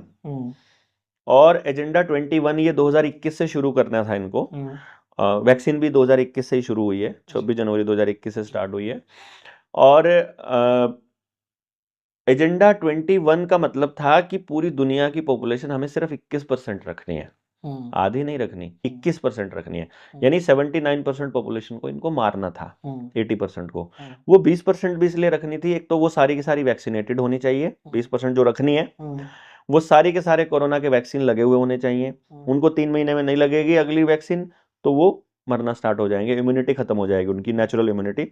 वो केवल उनके ऊपर निर्भर रहेंगे, वही खाना देंगे, उनके पास जमीनों का कोई हक नहीं रहेगा, और वो केवल उनकी मशीनों को ऑन ऑफ करने के लिए रखना है उन्होंने। उनके काम सारे मशीनें करेंगी, और वो अपने हेल्थ के लिए वो सारा काम करेंगे। जैसे आप मुंबई चले जाओ, तो जितने भी ये एक्टर हैं, जितने भी, इन सब ने फार्म हाउसेज ले रखे हैं, और ये अपने फार्म हाउस पर जाकर खुद से खेती करके आते हैं, अपने हाथ से नंगे पैर बैठ करके। तो धूप में बैठ के आते हैं, हमको कहते हैं क्यों धूप में मरना, मशीन चलाओ। कनेक्शंस वही हैं सबके, और सबके तो वहीं इनको पे, पता है। इनको सब गेम का पता है, तो इसलिए ये लोग रखते हैं। तो या तो एलिट्स रहेंगे, या फिर वो मशीनें ऑन ऑफ करने वाले रहेंगे, ऐसा वो प्लान कर रहे हैं।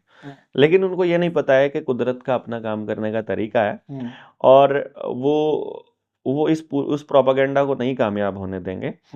बाकी लेट अस सी, जो वन वर्ल्ड गवर्नमेंट है उसके लिए इन्होंने प्लान जो किया है वो ये किया है कि यदि ये सारे प्रोपागेंडा को नरेंद्र मोदी अमली जामा पहना देता है, तो इस देश की आबादी को खत्म करने का जो अगला टास्क है वो चाइना के जिम्मे है बेसिकली, और इंडिया और चाइना के बीच में ये युद्ध करवाना चाहते हैं। और इसीलिए चाइना के नाम पे राहुल गांधी संसद में बोल रहा है, गलवान घाटी पे चाइना जानबूझ के एंटर कर रहा है ताकि युद्ध शुरू करे एक बार इंडिया, और जब इनको करना हो, जब आदेश ऊपर से आएगा तब ये कर भी देंगे। अभी तो ऊपर से आदेश नहीं है, माहौल नहीं है अभी। ये जो गलवान की बात आपने की, हाँ, तो हमारे जो आर्मी चीफ है उन्होंने, नरवाणे ने तो अपने उसमें, बिल्कुल बिल्कुल, उन्होंने उनमें उसमें लिखा है कि इन्होंने हमें कोई आदेश नहीं दिया, अभी आएगा नहीं ना, उसी वजह से हाँ, जो मोदी जी हैं वो संसद छोड़ के भाग गए, और वो कह रहे हैं कि मुझे खतरा है। अरे अगर संसद में ज्यादा खतरा है, यार, आपको संसद में ज्यादा खतरा है? नहीं नहीं, देखो, अगर वो संसद को भी अपने लिए सुरक्षित नहीं बना पाए, तो आम नागरिक के लिए कैसा देश बनाए होंगे। इस बात के लिए तो उनके ऊपर लानत होनी चाहिए, लानत मतलब पूरे देश को लानत भेजनी चाहिए कि अंबानी का जो मतलब पाला हुआ एक आदमी, मतलब वो अपने लिए जगह भी सुरक्षित नहीं बना पाया। संसद में जहाँ इतने अमीर आदमी का तो यार को अगर मतलब संसद में भी अगर सुरक्षित नहीं है तो फिर कहाँ हो जाएगा। तो जब इतनी कायरता किसी देश के प्रतिनिधि में हो, तो समाज को कैसी सुरक्षा व्यवस्था समाज को भी मिलेगी? कायर ही बनाना चाहता है। देखिए मैसेज तो वहीं से आते हैं, लेकिन मैं जो युद्ध का स्टाइल बता देता हूँ कैसे होने वाला है। जी। नाटो की आर्मी आएगी यहाँ पर, जो JNK में प्रैक्टिस के लिए आएगी, जी। या इधर उत्तराखंड में चाइना बॉर्डर के आसपास आएगी। वो नाटो की आर्मी युद्ध अभ्यास करेगी। उस युद्ध अभ्यास को ही, जैसे अभी पाकिस्तान के साथ जो नौटंकी चली थी, ऑपरेशन सिंदूर पिंदूर का, ये पूरा प्योर नौटंकी था ये। उसमें उस दौरान एक दो गांव के ऊपर इन्होंने मिसाइल दाग करके टेस्टिंग किया था और पूरे टीवी के ऊपर युद्ध का माहौल बनाया। ऐसे ही जो नाटो की आर्मी आएगी, यदि पब्लिक ने सवाल उठा दिया तो बोलेंगे युद्ध अभ्यास करने आई है। अदरवाइज नाटो पे चाइना ने अटैक कर दिया ऐसा कह करके वो चाइना के साथ युद्ध शुरू कर देगी, क्योंकि नाटो की जो है वो तो यूनाइटेड नेशन और वर्ल्ड इकोनॉमिक फोरम से आएगी। पूरा वॉर शुरू हो जाएगा। पूरा वॉर शुरू हो जाएगा। फिर ब्लू बीम, एक ऑपरेशन ब्लू बीम इनका है। प्रोजेक्ट ब्लू बीम के जरिए ये लोग आसमान में कुछ भी दिखा सकते हैं। दिन में भी आपको ऐसे जहाज दिखाई देंगे, घूमते हुए जहाज दिखा, आपको लगेगा यार जहाज, साउंड भी आएगी बकायदा। तो मतलब, और वो सैटेलाइट से ही बनते हैं इमेजेस, नीचे से बनाने की जरूरत भी नहीं है। तो आपको जहाज भी दिखाई देंगे मंडराते हुए, आप घरों में दुब के बैठे रहेंगे, पूरा माहौल बनेगा। टीवी के ऊपर, उधर तो जहाज दिखाई देंगे, नीचे टीवी के ऊपर गंदगी चल रही होगी, टीवी फेंकने पड़ेंगे ये आने वाले टाइम में अगर बचना है तो। और ये जो लाइट बंद करने का ड्रामा है कि लाइट बंद कर दो सारे के सारे, अभी जब सायरन बजेगा, युद्ध का सायरन बजेगा तो लाइट बंद कर दो, तो वो जो डर का माहौल बनेगा, उस डर के माहौल में एलियन अटैक दिखाया जाएगा कि एलियंस आए थे। और वो जो एलियन अटैक आएगा उस टाइम पर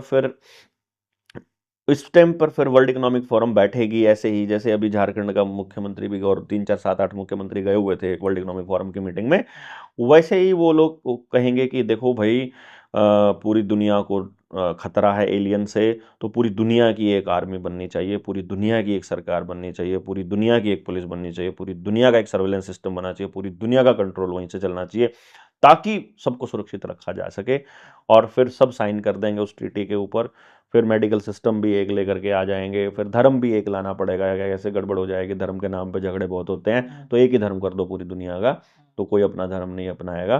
तो इस तरह से ये प्रोपेगेंडा चल रहा है वन वर्ल्ड गवर्नमेंट बनाने का, जिसमें पहला जो स्टेप है वो ये रखा जा रहा है कि क्योंकि इंडिया और चाइना को क्योंकि पूरी दुनिया से कटा हुआ दिखाया जा रहा है, तो इंडिया और चाइना को लड़ाया जाएगा पहले, तो जीत हमारी होगी। मतलब क्योंकि अमेरिका की जो सेना है वो हमारे साथ दिखाई देगी, ऐसा ऐसा नाटंकी चलेगा। और उसमें फिर पूरी दुनिया की सरकार में जो पूरी दुनिया का जो प्रेसिडेंट है या पूरी दुनिया का जो अध्यक्ष है, वो नरेंद्र मोदी को बनाया जाएगा पहला। तो फिर आप विश्व गुरु जो हैं खुश हो जाएंगे, यहाँ के जो अंडभक्त हैं, और वो पूरा मस्ती में भाई बन गया पूरी दुनिया का राजा, हमारे वाला राजा उनका राजा बन गया, ऐसा करके दिखाया जाएगा। और फिर उसी के अंडर में फिर आपको नई विश्व व्यवस्था को लागू किया जाएगा। ये जो अभी आपने बताया कि बहुत जल्दी ट्रेड के तहत या वॉर के तहत सिस्टम चेंज हो जाएगा, ऐसे में जो आप बोलते आए हो कि 2 साल का अनाज तैयार रखो, क्या वो समय आ चुका है कि अब लोगों को 2 साल के वो समय अनाज को भी ऐसी जगह रखना है कि अगर पानी 10-10 फुट तक अगर आपके घरों में घुस जाए, जैसे पंजाब में अभी ट्रायल करके देखा उन्होंने, ये ट्रायल था उनका। यदि आप, हिसार के भी कुछ गांव ऐसे डूबे थे, यदि आप उन गांव से कुछ सबक ले सकते हो तो आप अपने अनाज को ऐसे सुरक्षित रखना चालू कर दो, हो सके तो छतों पे रखना चालू कर दो। जब सरकार आपको बाढ़ से और इन चीजों से नहीं बचा सकती आज भी, तो किस चीज की? अरे वो बचाने के लिए है ही नहीं है भाई, वो आपको लपेटने के लिए ही है। सरकारें तो आपको रगड़ने के लिए हैं। अगर बचाएगा तो समाज बचाएगा, गांव बचाएगा, भाईचारा बचाएगा, अपना सिस्टम बचाएगा, खुद की जिंदगी बचाएगी, खुद का अधिकार बचाएगा, खुद की समझ बचाएगी, खुद की अवेयरनेस बचाएगी। एक सवाल बताओ सर, बड़ा सबके दिमाग में आता है ये सवाल। यूएस, जो यूरोपियन कंट्रीज हैं, जितने भी गोरों की कंट्री हैं, हम देखते आए हैं कि ये रूल कर रहे हैं और काफी लंबे समय से रूल कर रहे हैं, 100 साल आगे का सोचते हैं। और क्रूरता है इनमें बेसिकली बहुत हद तक, और ये सिस्टमेटिक व्यवस्थित तरीके से राज करते हैं। मतलब ऐसा क्या है सर, मतलब यूरोप के पास ऐसा, मतलब जो हमारे पास नहीं है, ऐसा क्या चीज़ है उनके दिमाग के अंदर जो हमारे लोग नहीं सोच पाते? क्यों ऐसा क्यों है कि वो मतलब इस लेवल पे आगे चल देखो, रहे हैं? ये वो लोग नहीं राज कर रहे गौरव, अमित भाई, गोरे राज नहीं कर रहे हैं हमारे ऊपर। बेसिकली वो 13-14 फैमिलीज ही राज कर रही हैं, जिनके नाम पर ही सब कुछ है, जिनके पास ही सारे रिसोर्सेज हैं। बेसिकली गोरों पर भी वही लोग राज कर रहे हैं, लेकिन उन्होंने डबल स्टैंडर्ड खेला है एक बड़ा शानदार तरीके से। जैसे अमेरिका है, अमेरिका में अमेरिका के जो नेटिव लोग थे, जो वहाँ के ओरिजिनल लोग थे, इंडिजीनियस रेड इंडियंस जिनको बोला जाता था, उनको कत्लेआम किया, वैसे ही जैसे हमारे यहाँ पर आदिवासियों को मारा जा रहा है नक्सली कह करके। वो बचाने के लिए निकले अपनी जमीन और उनको ऐसे काट दिया। तो वो एक कोने में अमेरिका के 2-1% वहां बचे हुए हैं अमेरिका में असली लोग। बाकी अमेरिका में जितना है सारा शरणार्थी है, सारा बाहर का आदमी आया हुआ है। ट्रम्प भी बाहर से आया है। सब कोई बाहर से है। इसी तरह से पूरा यूरोप जो है वो हर जगह घुसा हुआ है इसी तरीके से। अब उन लोगों ने एक प्लान किया कि ये लोग जो बाहर से आए हैं, क्योंकि ये आपके अच्छी तरह से गुलाम हो गए हैं, तो इनको मिनिमम एमिनिटीज तो हम लोग दे ही सकते हैं। चूंकि अमेरिका में गांव बहुत दूर दूर हैं, जीने लायक जो सुविधाएं हैं हर जगह नहीं है। मतलब वहाँ पानी के रिसोर्सेज इतने नहीं हैं। मान लो ठंड बहुत ज़्यादा, बर्फ पड़ गई है, तो पानी कहाँ से आएगा? तो इसलिए उनको पानी की टूटी के जरिए उनको सप्लाई देनी पड़ती है। बिजली गर्म रखने के लिए बिजली उनको देनी पड़ती है। बर्फ में कहाँ बाहर हगने जाएंगे, इसलिए टॉयलेट अंदर कमरे में बनाना पड़ता है। उनकी मजबूरी है वो सब चीजें, जिसको हमारे यहाँ लोगों ने आधुनिकता, फैशन और तरक्की मान करके उल्टा चलना चालू कर लिया। वहां उनकी वो मजबूरी है, वो फैसिलिटीज देना मजबूरी है उनकी जी। और वो फैसिलिटीज अपनी जेब से नहीं दे रहे हैं, भारत जैसे कंट्रीज की प्राकृतिक संपदा को लूट कर उनको दे रहे हैं ताकि वो चुप रहें। और वहां उनको बोलना अभी सिखाया जाता है, तो वो बोलते हैं अपने अधिकारों के लिए, और वो बोलते हैं। और चूंकि वो वाली जिंदगी बहुत अच्छी है ऐसा बताते हैं आपके यहाँ वाले लोग जो यहाँ से जाते हैं कि बहुत गजब की तरक्की है। बहुत सारे लोग बड़े बुरे हालत में रहते हैं, बहुत मैक्सिमम बुरे हालत में ही रहते हैं। अमेरिका की जो एक्चुअल हालत है वो बहुत बुरी है, मतलब असलियत में। तो जैसे अभी आप किसी भी शहर में चले जाओगे, किसी के घर में जब तक आप जा करके महीना 2 महीना नहीं रुकते हो, तब तक उस घर की असली औकात आपको पता नहीं चलती है कि घर में भाई भाई से बात नहीं कर रहा है, पति पत्नी का आपस में क्या हालत है, बाप बेटे का क्या हाल है। हाँ, बस दीवारों के पेंट बढ़िया है, सोफे अच्छे हैं, बस खाली कुछ नहीं है, अंदर खोखले पड़े हुए हैं। और फिर जो प्रवासी जो बाहर से आए हुए हैं वो कैसे रह रहे हैं, जैसे वो भी प्रवासी वहां वैसे रह रहे हैं। तो वो तरक्की दिख रही है, पहली बात तो ये है। दूसरी बात, राज वो नहीं कर रहे हैं, दरअसल हमें ऐसा दिखाई दे रहा है क्योंकि हमारा राज नहीं चल रहा है। और उनके या जितना भी राज आपको दिखाई भी दे रहा है होता हुआ, उस राज के पीछे भी जो बड़ा हथियार उनका है, उनकी समझ और हमारी नासमझी। हमारे बच्चों को बचपन से मिसगाइड किया जाता है, कभी कार्टूनों के माध्यम से, फिर टीचर के माध्यम से, और फिर फिल्मों के माध्यम से, और म्यूजिक के माध्यम से। साउंड बहुत बड़ा रोल अदा करती है। तो हमारे लोगों की नासमझी उनकी तरक्की का कारण है और हमारी बर्बादी का, और इसका समाधान केवल समझ है। ये जैसे यूरोप है, यूरोप तो आजकल खुद तो ये बोलता है कि हमें इंजन की जरूरत नहीं है, हम इंजन बनाना बंद कर देंगे क्योंकि आजकल सब बिजली से चलेगा। और हालात ये है कि ट्रम्प किसी देश के राष्ट्रपति को उठा लेता है सिर्फ इसलिए कि उसको तेल बेचना है दूसरे देशों को। तो ये जो इंडस्ट्रियलाइजेशन है, ये कूड़ा है, ये गंदगी है, ये पोल्यूशन है, ये तो हमारे जैसे में ये इंडिया जैसे देशों के लिए थर्ड वर्ल्ड कंट्री बोलते हैं हम लोगों को, हमारे वाले लोगों को, जो एशिया का जो साउथ वाला पार्ट है, जहां एक्चुअली आदमी के जीने के लिए सबसे बेस्ट सुविधाएं, रिसोर्सेज, सारी रिसोर्सेज हैं। और वहीं पर वो लोग हवा को खराब कर रहे हैं। कैसे?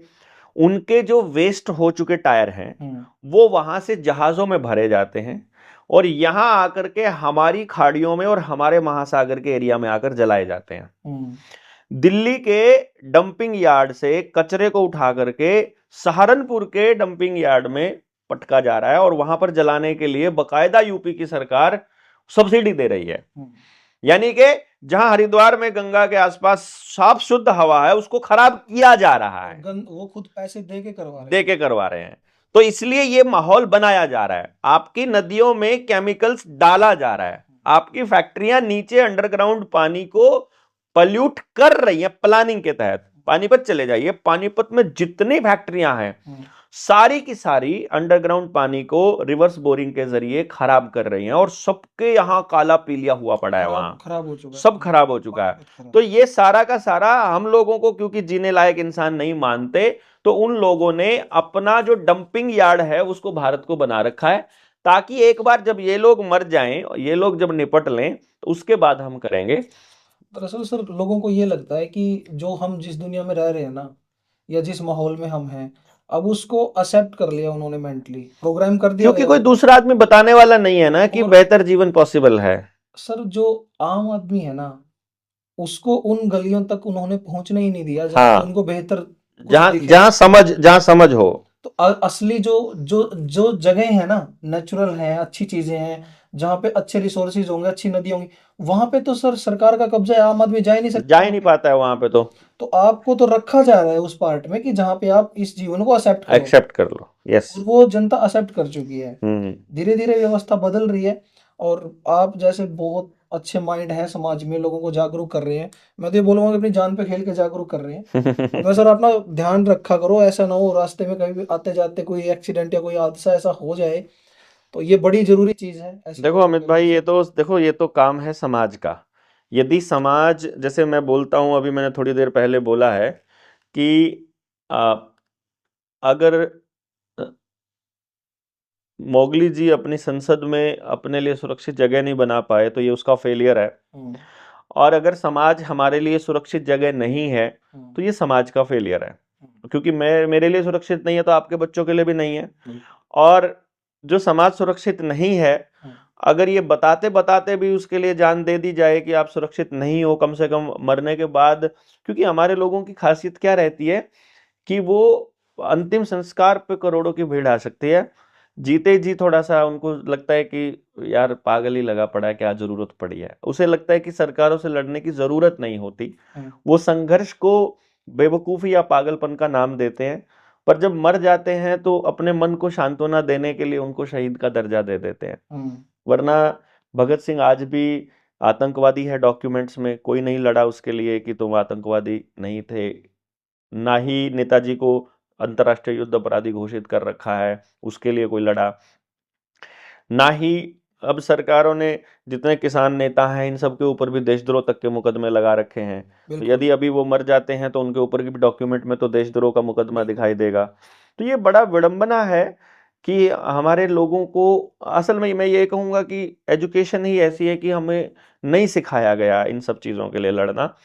कुछ लोग होते हैं जिनके अंदर वॉरियर जीन आ जाता है, जिनको लड़ना ही होता है। ये बहुत लंबी लड़ाई समाज को लड़ना, हाँ, ये लंबी लड़ाई जरूर है, और ये रास्ता बनाते रहते हैं। जैसे जो नेताजी ने जो रास्ता बनाया उसको फॉलो करते हुए भगत सिंह ने फिर आगे, मतलब भगत सिंह और ने पहले मरे, फिर नेताजी आए, फिर उसके बाद लाल बहादुर शास्त्री जैसे लोग थे, फिर राजीव गांधी जैसे लोग थे, फिर राजीव दीक्षित जैसे लोग थे। ठीक है, वो लोगों ने अपनी उस विरासत को हमको दिया, तो हम इसको लेकर के जहां तक लेके जाए, जनता सरकार मोर्चा के साथी वो जा रहे हैं। अब कहने को तो नाम हमारा हो रहा है लेकिन कर तो सारे साथ ही रहे हैं। तो वो विरासत को लेके जाने की प्रोसेस है ये। मुझे लगता है कि समाज में इसको कोई ना कोई लेने वाला फिर आगे मिल जाएगा, और फिर कभी और नहीं तो कहीं तो जन्म तिथि या मरने वाले टाइम पे, पुण्यतिथि पे तो लोग कम से कम याद करके इसको फिर जागरूक करेंगे। ये बातें जो हम आज बता रहे हैं गांव में जाकर के, इसीलिए हम लोग रिकॉर्ड कर रहे हैं कि लोग इस पर फिर किताबें लिखें, लोग समझें कि ऐसा, ये कोई इत्तेफाक नहीं है कि आपको स्कूलों में, कॉलेज में, यूनिवर्सिटी तक की इतिहास की किताबों में केवल युद्ध पढ़ाए जा रहे हैं, और इतिहास में कभी कोई पुरखा शांति से नहीं जिया होगा, स्वस्थ नहीं जिया होगा, प्यार से नहीं, जैसा तो हो नहीं सकता है। ऐसा कोई वर्णन तो नहीं। ऐसी कोई चर्चा डिबेट नहीं आज तक मैंने सुनी, अपने 45-46 साल की, 46 साल से ऊपर का मेरा जन्म हो गया, तो मैंने नहीं सुनी कि जहां ये डिबेट हो रही हो कि आओ बैठकर बात करते हैं कि प्यार से कैसे रहा जाएगा, आओ बैठकर बात करते हैं कि अपनी व्यवस्था कैसे बनाएंगे, आओ बैठकर बात करें कि कोई बेटी असुरक्षित महसूस ना करे, आओ बैठकर इस पर काम करें कि हम हीलिंग प्रोसेस को ठीक करें, बीमार ना पड़ें, हम हेल्दी रहें और भाईचारे से रहें और समृद्ध रहें और किसी के कंट्रोल में ना रहें और आज़ाद रहें और बंधे भी रहें। अब हम यहाँ बैठे हुए हैं, हम आज़ाद भी हैं और बंधे हुए भी हैं। मैं आपकी मर्यादा रख रहा हूं तो मैं बंध गया ना। वो जो कंट्रोल है मेरा सेल्फ का कंट्रोल क्यों नहीं है? कौन सिखाएगा, कौन चढ़ाएगा, किसके कैसे करेंगे? तो ये चर्चाओं की ये बहुत कमी भी है और बहुत ज़रूरत भी है। तो इसी को हम थोड़ा आगे लेकर जाने की कोशिश कर रहे हैं कि शायद समाज के लोग कभी तो इन मुद्दों के ऊपर बात करेंगे, और बात करेंगे तो बात बनेगी, फिर काम इतना भी होगा। गलत हो रहा है, अब तो जागने का अब समय है। तो चलो, जिसको देखो जागने का समय ब्लैकमेलिंग हो रही है, आपको मोबाइल आपको ब्लैकमेल कर रहा है, स्क्रीन देखने के लिए, रिचार्ज के लिए रिचार्ज सेवा है ना ये। तो सेवा है तो फिर बिजनेस क्या होगा? बस बिजनेस बस है ना। बिल्कुल। सेवा का नाम क्यों दे दिया गया है? तो ऐसे मंच हैं जैसे जनता सरकार मोर्चा है, ऐसे सुपर माइंड सुपर ब्रेन्स हमारे पास हैं जैसे देवेंद्र जी हैं, और भी इनके संगठन में भी और बाहर भी बहुत सारे लोग हैं जो काम करना चाहते हैं, और उनको सपोर्ट की ज़रूरत है, और उनको सामाजिक सपोर्ट चाहिए, और कुछ भी वो समाज से नहीं मांगते, जैसे कि इतिहास में भी कभी नहीं मांगा गया। तो आप इतना इंफॉर्मेशनल आपका ये सेशन रहा, इतनी जानकारी आपने दी है, तो अभी आगे के लिए अगर शॉर्ट टर्म में मैं बात करूं, ये मेरा आखिरी सवाल है सर आज के सेशन का, बीच का रास्ता लोगों के लिए क्या है आगे सरवाइव करने के लिए, क्योंकि हालात किसी तरफ भी जा सकते हैं यहाँ देखो से। कोई बीच का रास्ता नहीं होता है अमित भाई, जी। एक ही रास्ता होता है, एक गलत और एक सही। गलत रास्ता है आप किसी और के हिसाब से चलते हो, सही रास्ता आपको अपने हिसाब से चलना रिस्पॉन्सिबल बनो, है। आपको जिम्मेदार बनना पड़ेगा, आपको समझना आपके पड़ेगा, बच्चे की समझाना सुरक्षा पड़ेगा। आपकी जिम्मेदारी, उसका पेट भरना आपका परिवार का समाज की में सबकी सुरक्षा की जिम्मेदारी आपकी है, बिल्कुल बेसिकली हमारी ही है वो, और किसकी नहीं है। और गांव आपकी अपनी जिम्मेदारी है, गांव आपको इतना कुछ देता है, समाज इतना कुछ देता है, हम तो कुछ भी नहीं दे पा रहे हैं। शासन प्रशासन से उम्मीद करने की जरूरत नहीं है, वो आपका शोषण नहीं, उनको करेंगे, तो रिजेक्ट करने की जरूरत है, वो शोषण करेंगे। उनको तो रिजेक्ट करने की जरूरत है। बल्कि आने वाले टाइम में बहुत, मैं आपको एक ऐसी चीजें हम बताएंगे। 23 मार्च को अभी हम तालकटोरा स्टेडियम में प्लान कर रहे हैं पेरेंटिंग का एक सेमिनार करने का, जी। और उसके ऊपर एक अलग से डेडिकेटेड हम वीडियो भी बनाएंगे, और उसमें हम पूरे समाज को ये मैसेज देने की कोशिश कर रहे हैं कि भाई आ जाओ, अब आपके पास समय नहीं बचा है ज़्यादा, बिल्कुल। और अपने बच्चों को पहले समझ लो क्या क्या चाहिए। और उसमें तो हम लोग पूरा षड्यंत्र भी समझाने वाले हैं, अब की बार सिर्फ पेरेंटिंग तक नहीं रखेंगे, जी। बल्कि अब एक तरह से ये समझो कि बिगुल बजाने का समय आ गया है, बिल्कुल। जिसमें कि भाई डिक्लेयर करने का, और अपने पास रास्ता नहीं बचा है, 5 साल हो जाएंगे उन्होंने भी तो लड़ते डिक्लेयर हुए। कर ही दिया ना सर, कर ही दिया, बिल्कुल। फाइल रिलीज कर करके दिखा दिया। नहीं, अब लड़ाई आर पार की होने का बहुत चांसेस हैं। और कुछ नहीं तो मान लो हमारे पास हर गांव से 10 लोग अगर हों, तो हम इतना ही कर लें कि भाई जिसको वैक्सीन के साइड इफेक्ट आए हैं वही केस कर दो कंपनी के ऊपर 10 करोड़ का मानहानि, उसका मुआवजे का। शरीर खराब हो गया, शरीर की कोई कीमत तो होती नहीं है, बंदा घर से मर चुका है, उसकी कोई कीमत तो है नहीं, पर आप करो तो सही, आप बताओ तो सही, दुनिया को तो पता लगे कि कितने लोग उसके साथ हैं। फिर ये कलेक्टर, एसडीएम, पुलिस वाले हैं, इनको भी अल्टीमेटम देना पड़ेगा कि तुमको ये सारी समस्याओं का समाधान यदि तुम्हारे पास नहीं है तो हमें लिख कर दो क्यों नहीं है, और अदरवाइज हम तुमको कैपेबल नहीं हो तो मुझे डिक्लेयर करेंगे। तो विरोध करने लगे हैं करेंगे अभी आने वाले टाइम में। और जैसे बस हमको इसमें एक ही बात का ध्यान रखना है कि वो जो डिमांड है, वो जो आपको मांगना है, वो इनसे नहीं मांगना है, हम बनाएंगे, तुमको ऐसे रहना पड़ेगा, तुमको ऐसा करना पड़ेगा। ये आवाज इसी तरीके से, इसी लहजे से लोग उठाने लगे शासन प्रशासन के सामने, और जैसे जैसे वो उठा रहे हैं ना, पुलिस और गिरती जा रही है नीचे, हाँ, बर्बरता करके दिखा रही वो है, दिखा रही है, वो दिखा रहे हैं कि हम ही कानून ये है। नहीं कर पाएंगे वो जब जनता नहीं कर, मानना बंद कर देगी तो भाग जाओगे। भागना पड़ेगा उनको। ये सारी चौकियां लोग उठा के फेंकेंगे, बिल्कुल। सारे थानों को बस से भगाएंगे, क्राइम जनता वहाँ कब्जा करेगी वहीं पर अपना। ये पुलिस वालों को एक भी पुलिस की वर्दी में आदमी दिखाई देगा तो जूते पड़ेंगे, उनको पंचायत घर बनाएंगे थानों को, कि वहां पर वो थाने में शिकायत करने जाता है और वो दोनों पक्ष पार्टियों को बुला के वहीं पंचायत करवाते हैं। तो तुम नहीं पंचायत करवानी, हम अपने आप ही ना कर लेंगे भैया। सर उनकी हैं? भाषा इतनी बदतमीज होती है, ये लगता है कि किसी गटर में आ गए हैं, थाने में नहीं आए। बिल्कुल बिल्कुल, इतने बदतमीज बहुत जी से बहुत बात बहुत करते बुरा हैं। हाल ना हो, इसके लिए आपको हम सबको मिलकर के इस पे काम करना पड़ेगा। आपने बहुत बहुत कीमती समय जो है साझा किया और बहुत अच्छे विचार साझा किए। और तालकटोरा स्टेडियम में मिलते हैं सर, और मिलते हैं कोशिश बिल्कुल। रहेगी उससे पहले एक सेशन आपका मिले। मैं बिल्कुल, आपका दिल से बहुत बहुत धन्यवाद बहुत करता हूँ धन्यवाद और जी। सभी जय दर्शकों हिंद, की तरफ से सबको धन्यवाद। नमस्ते। थैंक जय हिंद, जय भारत, जय जोहार। यू, जय जय।